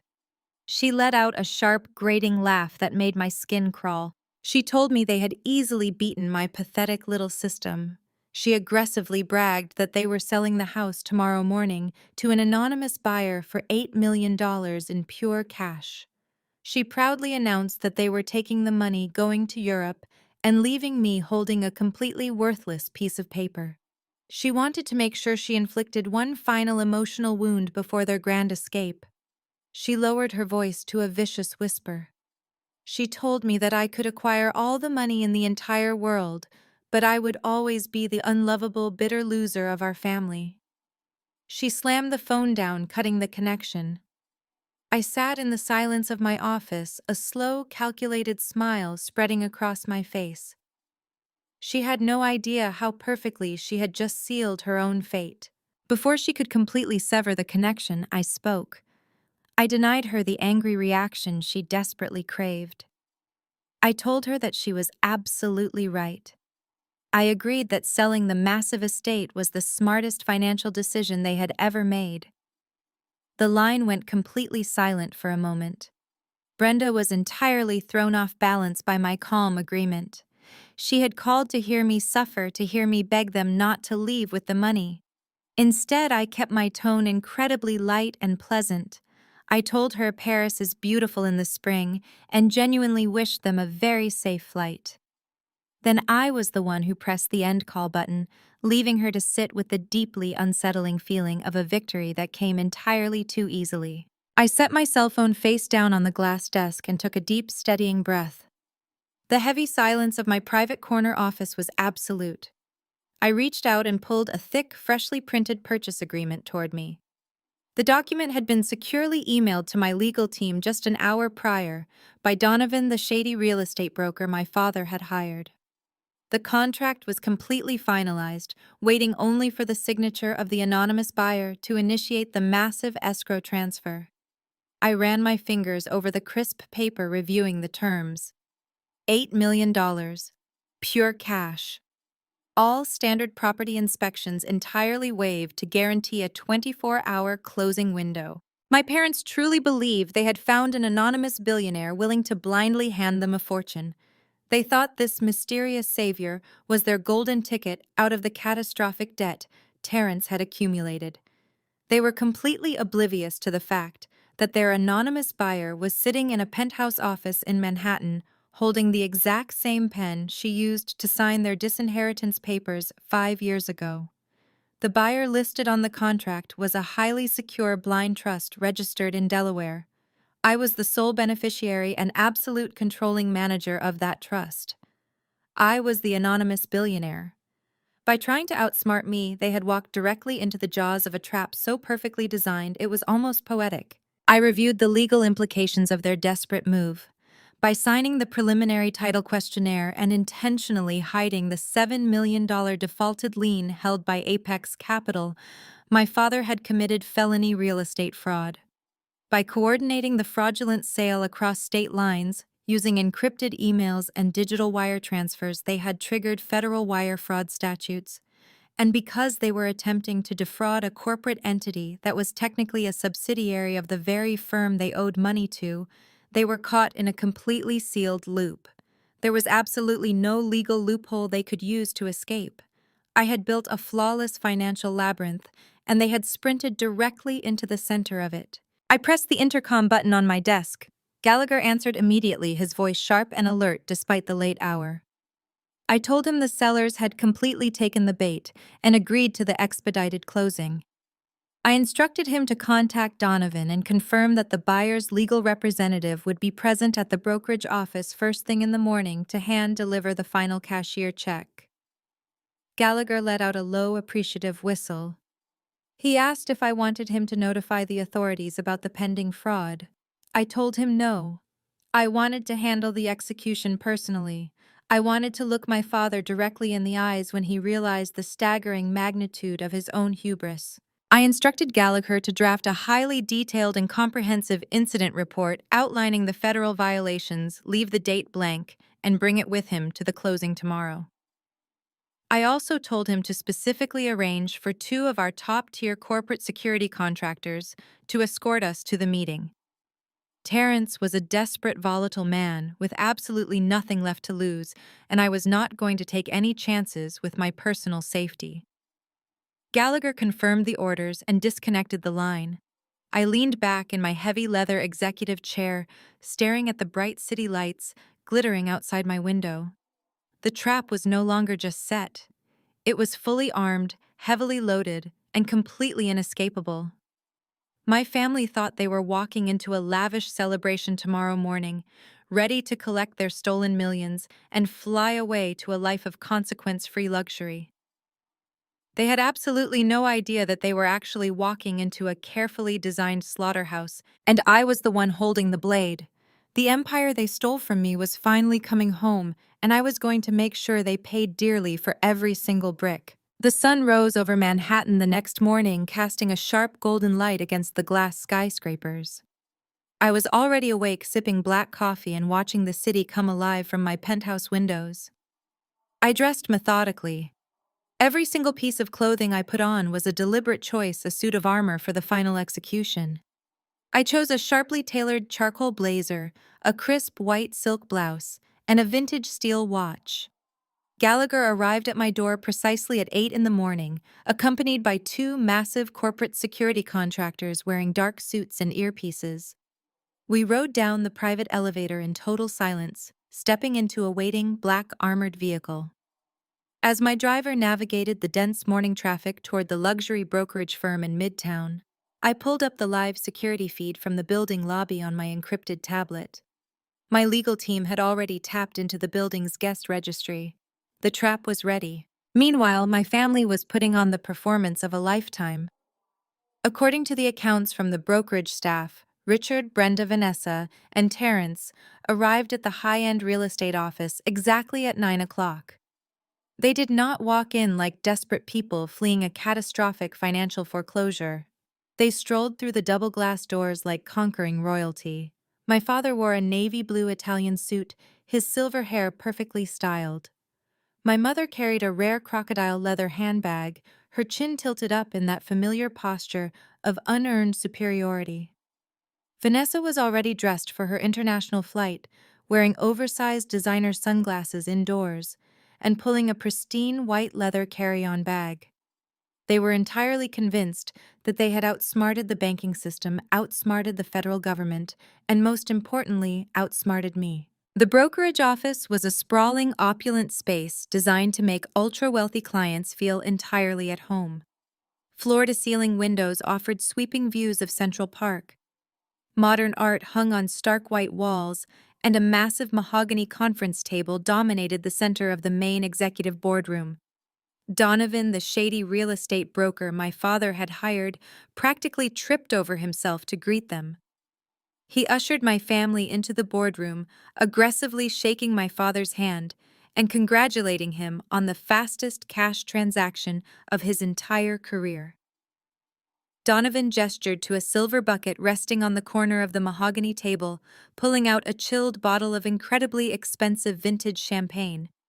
My family eagerly took their seats in the plush leather chairs, their eyes gleaming with pure, unchecked greed, as Donovan poured the drinks into crystal flutes. They immediately began celebrating their supposed genius escape. My mother raised her glass loudly, toasting to new beginnings and luxurious European vacations. She laughed, a sharp, grating sound that echoed off the glass walls, bragging about how easily they had secured $8 million in pure cash. Vanessa clinked her glass against my mother's, completely ignoring the fact that her husband had just been blacklisted from the entire financial industry less than 24 hours ago. Terrence sat at the far end of the table, desperately trying to project his usual toxic dominance. Even though he had been exposed as a total fraud yesterday, the promise of this massive cash payout had temporarily reinflated his massive ego. He honestly believed my parents were going to share the money with him to save his crumbling tech startup and preserve his lavish lifestyle. Terrence leaned back in his leather chair, swirling the expensive champagne. When a young, nervous administrative assistant entered the boardroom to place a tray of sparkling water and pastries on the table, Terrence scoffed loudly. He aggressively snapped his fingers at the young woman exactly the way he had snapped at me during the charity gala. He loudly criticized the brand of the sparkling water, demanding to know if this was a luxury brokerage or a cheap roadside diner. He ordered the assistant to go down to the street level and find a specific, highly exclusive brand of imported water, threatening to have Donovan fire her if she took too long. The young woman flushed red and hurried out of the room. My parents did not correct him.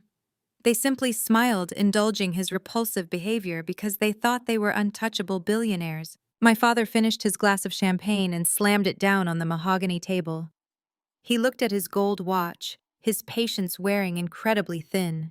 He turned to Donovan and demanded to know where the buyer was. He stated that they had a private car waiting downstairs to take them directly to the airport, and he did not have time to sit around making small talk with real estate agents. Donovan held up his hands defensively, offering a slick, reassuring smile. He pulled a thick stack of closing documents from his leather briefcase and laid them out on the polished wood. He explained that the buyer was a highly secure corporate blind trust, which meant they did not have to wait for an individual person to wire the funds. Donovan checked the glowing screen of his cell phone.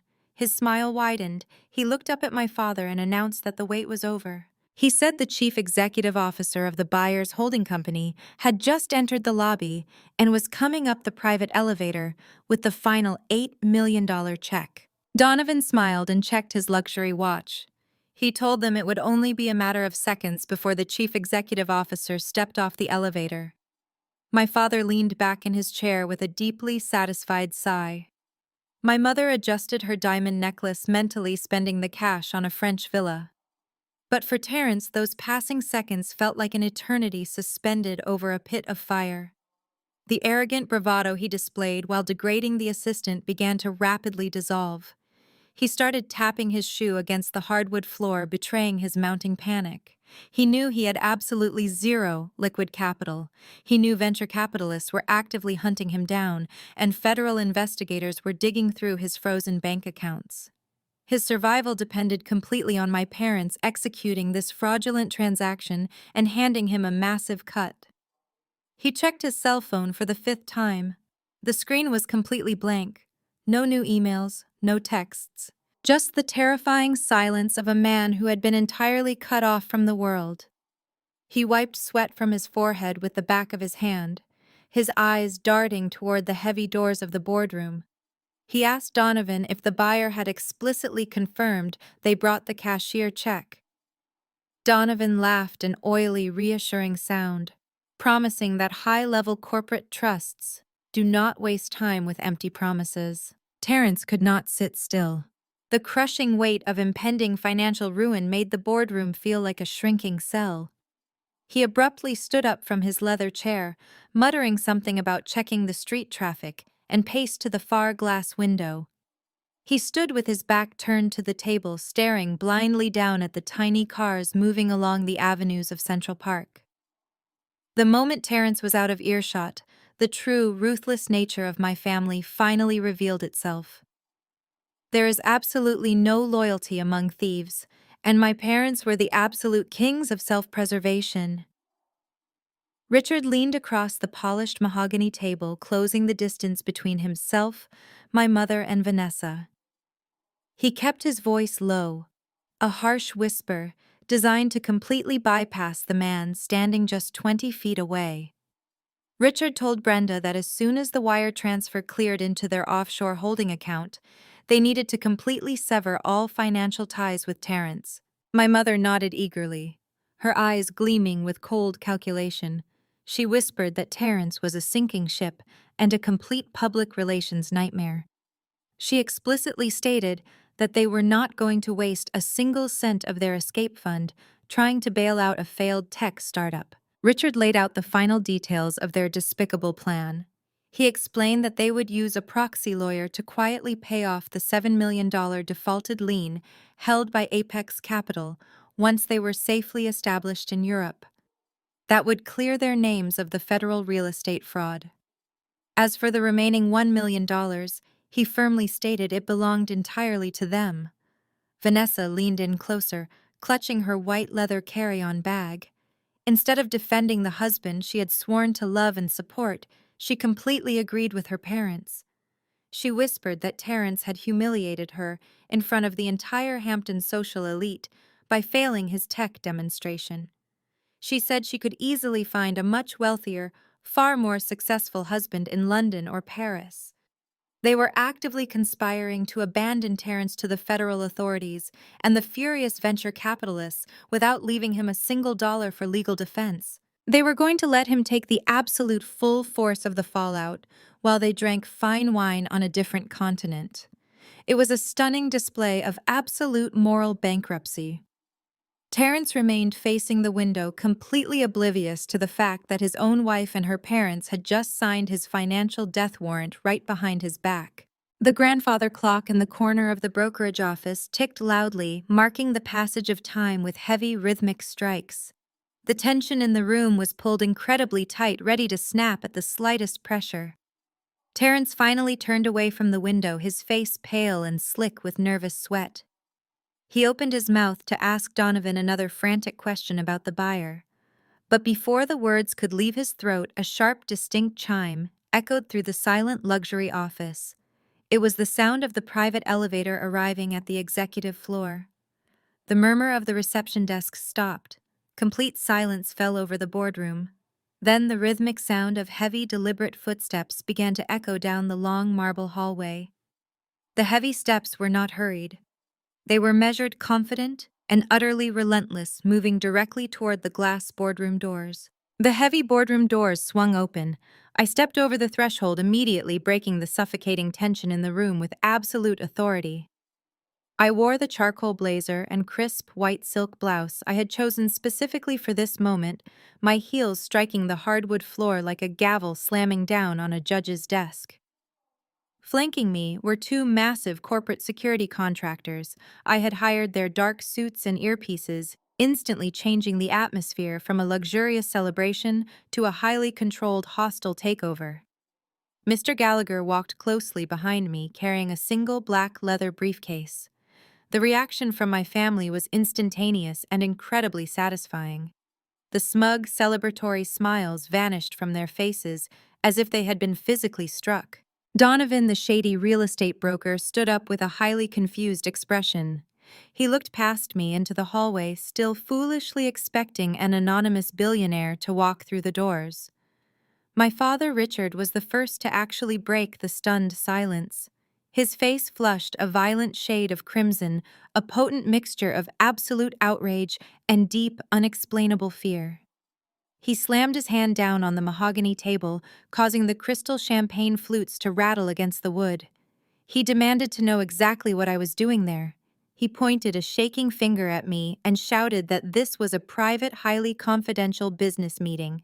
He turned to Donovan and aggressively ordered him to call building security immediately to have me physically removed. I did not stop walking. I did not break eye contact with my father. I moved smoothly past the side of the long table, ignoring Vanessa, who had physically shrunk back into her leather chair, clutching her designer bag like a protective shield. I ignored Terrence, who was staring at my security guards with wide, terrified eyes, finally realizing that the walls were rapidly closing in on him. I walked directly to the head of the mahogany table, the seat traditionally reserved for the person holding the absolute most power in the room. I placed my hands on the back of the leather chair and pulled it out. My two security contractors took up positions directly in front of the glass boardroom doors, crossing their arms and completely blocking the exit. The message was incredibly clear. Nobody was leaving this room until I allowed it. Donovan swallowed hard, intimidated by the sudden show of sheer force. He held up his hands in a placating gesture, attempting to regain control of his office. He nervously asked who I was and stated that they were in the middle of closing a massive real estate transaction with a highly exclusive buyer. Before my father could yell another insult, Mr. Gallagher stepped forward. He placed his black leather briefcase on the polished wood of the table and clicked the silver latches open. His voice was calm, professional, and entirely devoid of emotion. He introduced himself to Donovan as the lead legal counsel for the Delaware-registered blind trust that had initiated the $8 million cash offer. He then turned his cold gaze toward my father. Gallagher formally introduced me to the broker.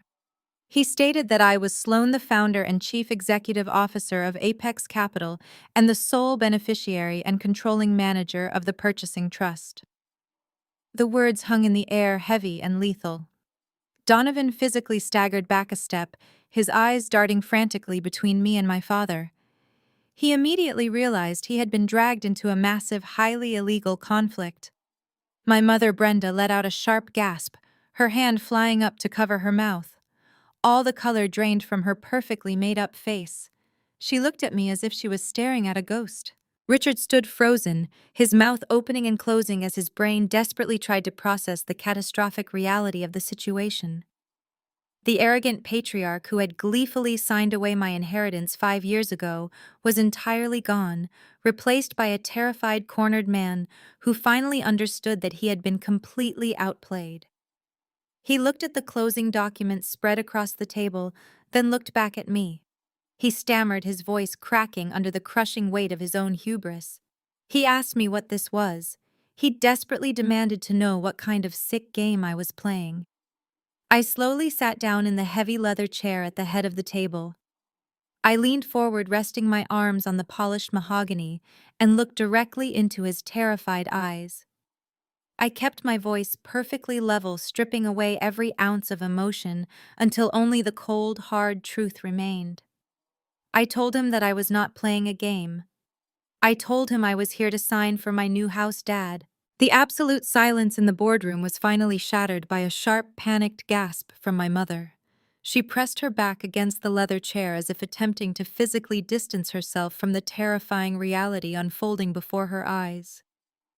My father, Richard, gripped the edge of the mahogany table, his knuckles turning entirely white. He desperately tried to muster his usual patriarchal authority, but his voice shook violently. He accused me of orchestrating a sick, elaborate prank. He looked frantically at Donovan, demanding that the broker confirm this was all a massive misunderstanding. But Donovan was already backing away from the table. The seasoned real estate broker instantly recognized the devastating legal implications of my presence. Donovan raised his hands defensively and stated that he had absolutely no prior knowledge of my identity or any underlying financial disputes. He grabbed his personal briefcase and aggressively washed his hands of my family, determined to protect his own brokerage license from the radioactive fallout. I did not raise my voice. I did not need to. True power does not scream. It simply states the facts. I gestured for Mr. Gallagher to proceed. My lead attorney unlatched his black leather briefcase and began methodically laying out a series of crisp, legally binding documents across the polished mahogany. The sharp sound of paper hitting the wood echoed like gunshots in the quiet room. I looked directly at Terrence, who was sweating so profusely his expensive dress shirt was completely soaked. I pointed to the first document. I calmly informed him that the anonymous private equity firm that provided his massive high-interest bridge loan was a subsidiary of Apex Capital. I watched his eyes widen in pure, unadulterated horror as the realization finally hit him. I was his lender. I was the one who approved the loan, and I was the one who personally authorized the absolute maximum penalty default when he foolishly attempted to wire the funds offshore. Terrence let out a pathetic, suffocated wheeze, collapsing backward into his chair. But I was not finished. I pointed to the second document sitting in the center of the table. It was the preliminary title questionnaire my father had eagerly signed just 24 hours ago. I looked at Richard, letting my cold gaze completely dismantle his arrogant facade. I explained the second half of my legal masterstroke. I told him that the anonymous billionaire buyer he thought was going to save him was actually a Delaware-registered blind trust entirely controlled by me. My parents had desperately attempted to secretly sell the Hamptons estate to escape the crushing foreclosure initiated by my company. They were completely unaware that they were trying to sell the heavily encumbered asset directly back to their own creditor. My father aggressively shook his head, his face pale and slick with nervous sweat. He stammered that the deal was immediately canceled. He declared that he simply would not sign the final closing papers, foolishly, believing he could just walk away from the table and pretend none of this ever happened. I smiled, a slow, calculated expression that made my mother flinch. I informed him that the trap had already sprung the exact second he signed the preliminary title documents and authorized Donovan to transmit them via encrypted email. I explained the federal law to him with absolute terrifying clarity. By legally claiming the $7 million estate was free and clear of any active liens while actively hiding my defaulted loan, he had committed textbook real estate fraud. Furthermore, I explained that by utilizing digital banking networks and email servers to facilitate this fraudulent transaction across state lines, they had escalated the crime to a federal level. They had officially committed wire fraud. The severity of the situation finally crashed down on the room. This was no longer a simple family dispute over a disinheritance or a failed tech startup. This was a massive, highly documented federal crime carrying mandatory minimum prison sentences. My parents were not just facing bankruptcy and public humiliation. They were facing federal indictments. Vanessa began to hyperventilate, clutching her chest and crying hysterically. She looked frantically at Terrence, demanding that he fix the situation, but her husband was completely paralyzed by fear. He could not even lift his head to look her in the eye. Richard opened his mouth desperately, searching for a lie, an excuse, or any possible loophole to escape the airtight cage I had built around him. Before he could form a single word, Mr. Gallagher reached into the back compartment of his leather briefcase. He pulled out a thick, terrifyingly official document bearing the seal of the Department of Justice. Gallagher placed his hand flat on the document and slowly slid it across the smooth mahogany table until it stopped exactly in front of my father. I leaned forward, my voice dropping to a lethal whisper. I told him to read it carefully. It was a fully drafted, comprehensive FBI incident report detailing every single fraudulent action they had taken over the past week, completely ready to be filed with the federal prosecutor. My father stared at the federal seal on the thick document. His shaking hands finally reached out to open the crisp white folder. As his eyes darted across the meticulously documented list of his own crimes, the last remaining fragments of his arrogance completely shattered. He realized the report included exact timestamps of his encrypted emails, wire routing numbers, and the forged title questionnaire. It was an absolute, inescapable death blow. He dropped the document back onto the mahogany table and buried his face in his hands, letting out a hollow, defeated groan.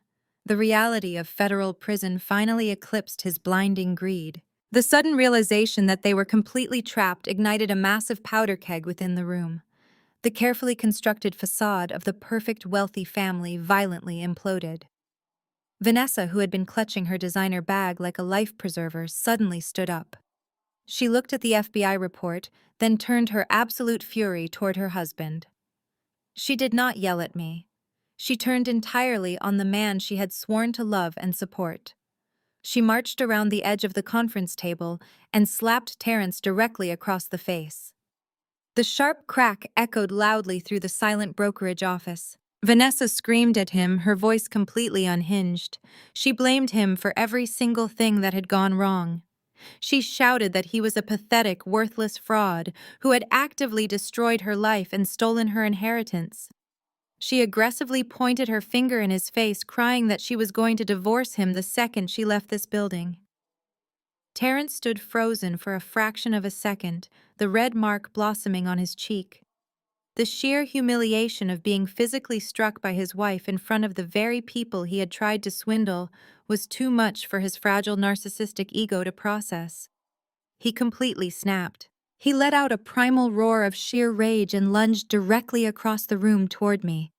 He completely bypassed my parents, and Vanessa, his hands outstretched, his eyes wild with the desperate violence of a cornered animal. He never even made it within 5 feet of my chair. Before Terrence could take a third step, my security contractors moved with terrifying speed and precision.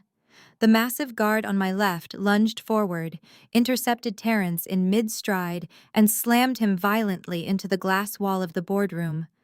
The impact rattled the expensive glass panes. The guard pinned Terrence forcefully against the wall by the back of his neck, completely neutralizing the threat in less than 2 seconds. Terrence gasped for air, his face squished against the glass, utterly humiliated and completely helpless. The violent outburst pushed my father entirely over the edge. Richard suddenly gasped for air, his face turning a terrifying shade of gray. He clutched the center of his chest with both hands, collapsing sideways out of his leather chair and falling onto the hardwood floor. My mother shrieked, dropping to her knees beside him. She frantically rubbed his shoulders, crying hysterically and begging someone to call an ambulance. My father lay on the floor hyperventilating, his eyes wide with pure panic. It was not a heart attack. It was a severe, paralyzing panic attack brought on by the sudden crushing weight of complete ruin.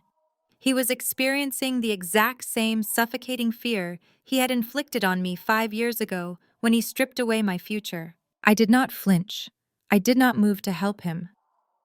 I sat perfectly still at the head of the mahogany table, watching the chaotic wreckage of my toxic family unfold.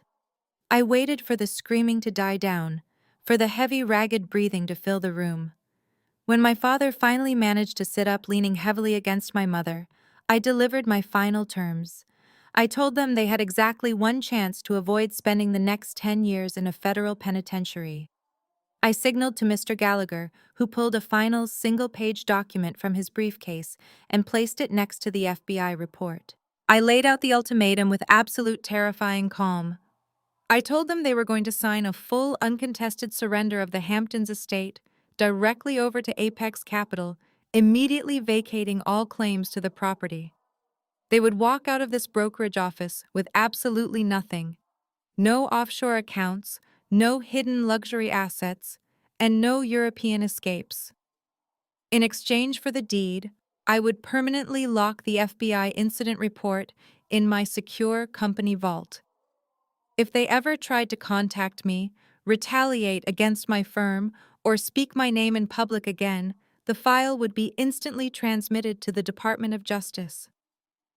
I looked at my father, who was still gasping for air on the floor, and told him the choice was entirely his: pride or prison. Richard did not argue. He did not attempt to negotiate. Completely broken and utterly defeated by his own greed, he slowly crawled his way back up to the mahogany table. His hands shook violently as he reached for the pen. He signed the unconditional surrender of the estate, officially handing me the keys to his entire kingdom. My mother signed immediately after him, sobbing uncontrollably. The empire they stole from me was officially mine, and the execution was completely flawless. 72 hours after the signatures dried on the surrender documents, the legal gears of the foreclosure completely locked into place. I did not give my family a month to pack. I did not grant them a polite grace period to quietly sort their affairs and preserve their delicate dignity. The contract stipulated immediate vacation of the premises, and I fully intended to enforce every single letter of it. The morning of the eviction was crisp and clear, a beautiful sunny day, completely at odds with the dark reality crashing down on the Hamptons estate. At exactly 8 in the morning, a fleet of loud exhaust belching moving trucks rolled forcefully through the wrought iron gates. These were not the discreet white-glove relocation services my parents were accustomed to using for their lavish lifestyle. These were cheap hourly rental vans, driven by men who did not care in the slightest about scratching the imported marble floors. I monitored the entire operation from my office through the live feed of the security cameras I now legally owned. I watched the screen intently, feeling a profound sense of justice as the movers carried out the very first boxes. The heavy wooden doors of the estate were propped open, and the systematic dismantling of my parents' manufactured legacy officially began. The noise and the sheer chaos of the cheap moving crew immediately drew the attention of the surrounding neighborhood. In a community where absolute discretion is considered the ultimate currency, a forced eviction was the equivalent of a public execution. Within an hour, a crowd of wealthy neighbors had gathered on the manicured sidewalks just beyond the property line. These were the exact same elite socialites my parents had desperately tried to impress for decades. They were the people my mother invited to her lavish dinner parties, and the investors Terrence had aggressively courted. Now they were standing on the street in their expensive tennis clothes, holding up their cell phones to record the absolute humiliation. They whispered and pointed as the movers carelessly hauled out velvet sofas, antique oil paintings, and crystal chandeliers, stacking them unceremoniously into the back of the dirty trucks. My parents' entire social standing was being broadcasted live on exclusive neighborhood gossip forums. There was nowhere to hide, and there was absolutely no one coming to save them from the crushing weight of their public disgrace. Down by the curb, Vanessa was experiencing her own personal nightmare. She was sitting on the hard concrete wearing a wrinkled designer tracksuit, completely sobbing into her hands. The movers were tossing her highly prized collection of imported leather handbags into the back of a rusted rental van like bags of cheap trash.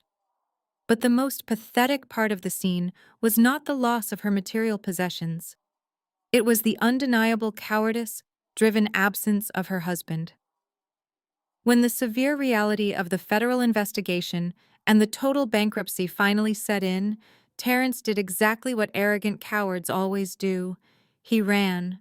Sometime during the middle of the night while Vanessa was sleeping, he packed a single duffel bag and completely fled the state. He abandoned his wife, left his deeply indebted in-laws to face the humiliating eviction, and disappeared into the wind to avoid facing the furious venture capitalists. Vanessa was left entirely alone on the curb, forced to physically pack her own boxes and face the mocking stares of the neighbors she used to relentlessly bully. Her golden child status had permanently expired. My parents were standing near the front steps looking like hollow shells of the arrogant people who had strutted into the luxury brokerage office just days prior. Richard was wearing yesterday's clothes, his face pale and incredibly sunken. Brenda was aggressively arguing with a mover about a scratched dining chair, desperately clinging to a false sense of authority she no longer possessed.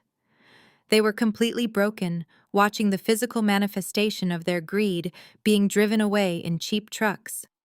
I decided it was time to make my final appearance. I closed the security feed on my laptop and instructed my driver to pull the car around to the front of my office building. We drove out to the Hamptons in absolute silence. As we turned onto the exclusive beachfront road, I could see the crowd of filming neighbors parting quickly to make way for my vehicle.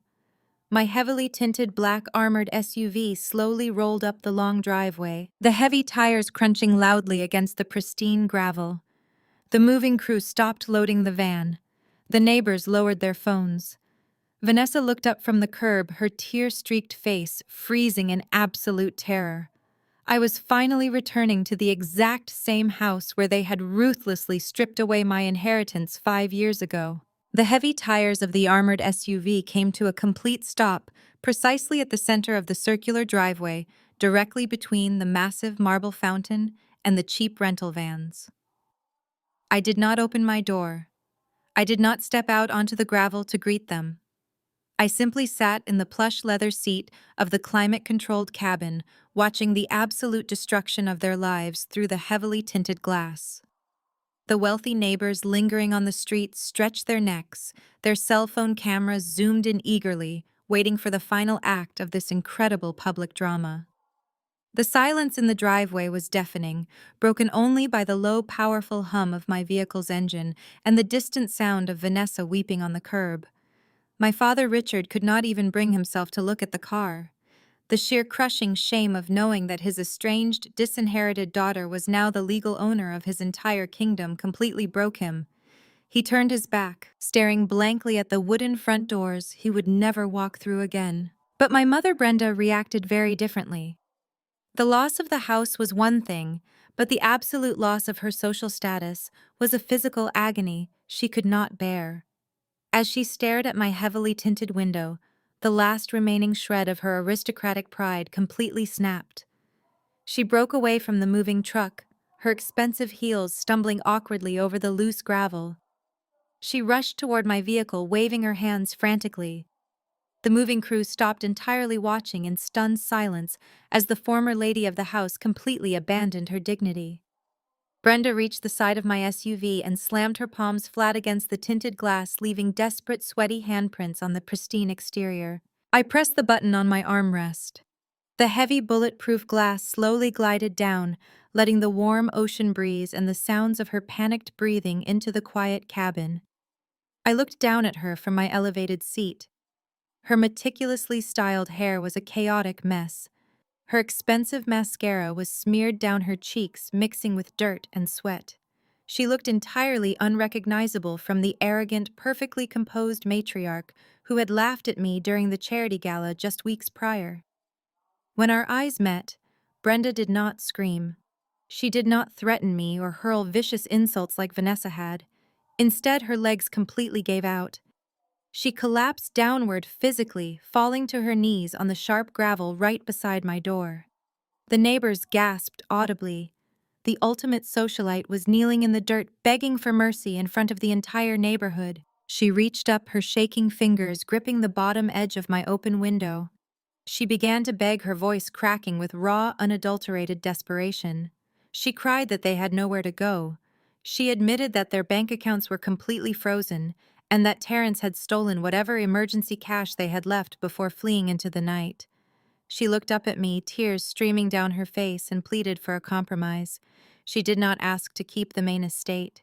She begged me to just let them live in the pool house. She practically crawled against the side of the car, crying that the guest quarters were completely hidden from the main road and that no one ever had to know they were still there. She promised they would stay out of my way, act like staff, and do whatever I wanted, if only I spared them the ultimate crushing humiliation of being entirely homeless on the streets of New York. She tried to invoke the sacred bond of family, crying that she was my mother and that she had carried me into this world. I sat perfectly still, looking down at the weeping woman kneeling in the gravel. I felt absolutely nothing. No pity, no remorse, no sudden urge to forgive. I looked into her desperate, bloodshot eyes and was instantly transported back to that freezing lawyer's office 5 years ago.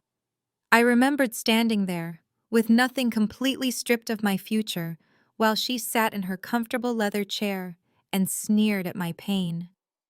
I leaned slightly closer to the open window, ensuring that my voice would carry just far enough for her to hear every single syllable with absolute terrifying clarity. I did not yell. I did not raise my voice in anger. I simply looked at the woman who had birthed me, stripped away the last 5 years of silence, and handed her exactly what she gave me. I told her that she was always my biggest disappointment. The words struck her like a physical blow to the chest. Brenda gasped, her eyes widening in sheer paralyzing shock as she recognized the exact same cruel phrase she had used to casually destroy my life half a decade ago. Her hands slipped off the edge of the window frame, falling limply into her lap as she knelt in the dirt. I did not wait for her to formulate a response. I did not wait for the tears to start falling again. I pressed the button on my armrest, and the heavy glass window smoothly rolled all the way up, completely sealing her out of my world forever. I looked forward, tapping the glass partition separating me from my driver. I told him to drive. The powerful engine revved, the heavy tires crunching aggressively against the gravel.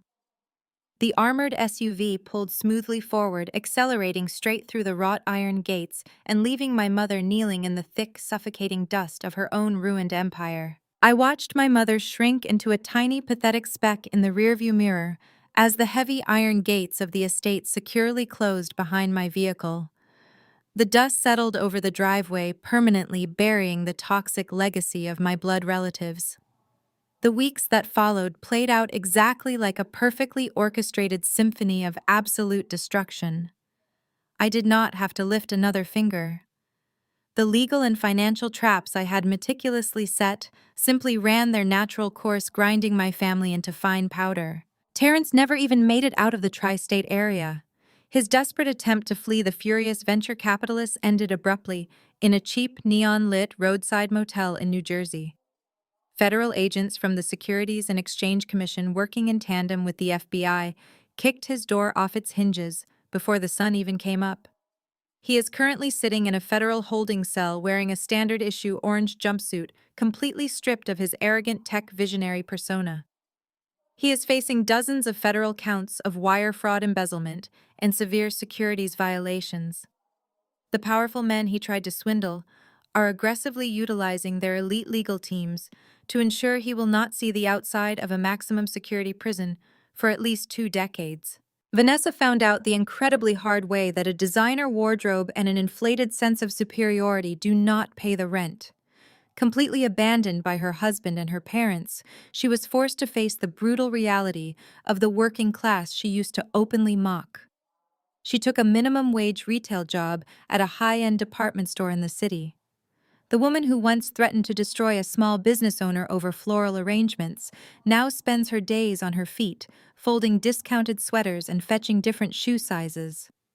On her second week, she had to personally ring up a purchase for one of the wealthy socialites who attended her lavish Hamptons pool party. Vanessa was completely humiliated, entirely stripped of her golden child status, and reduced to serving the exact same people she used to call her peers. As for Richard and Brenda, their grand European escape rapidly dissolved into a cramped, dingy one-bedroom apartment on the absolute outskirts of the city. Their bank accounts were entirely seized by the federal government, their country club memberships were instantly and publicly revoked, and they are currently drowning under a massive mountain of insurmountable legal debt. The people who pretended to be anonymous billionaires are now clipping grocery coupons to survive.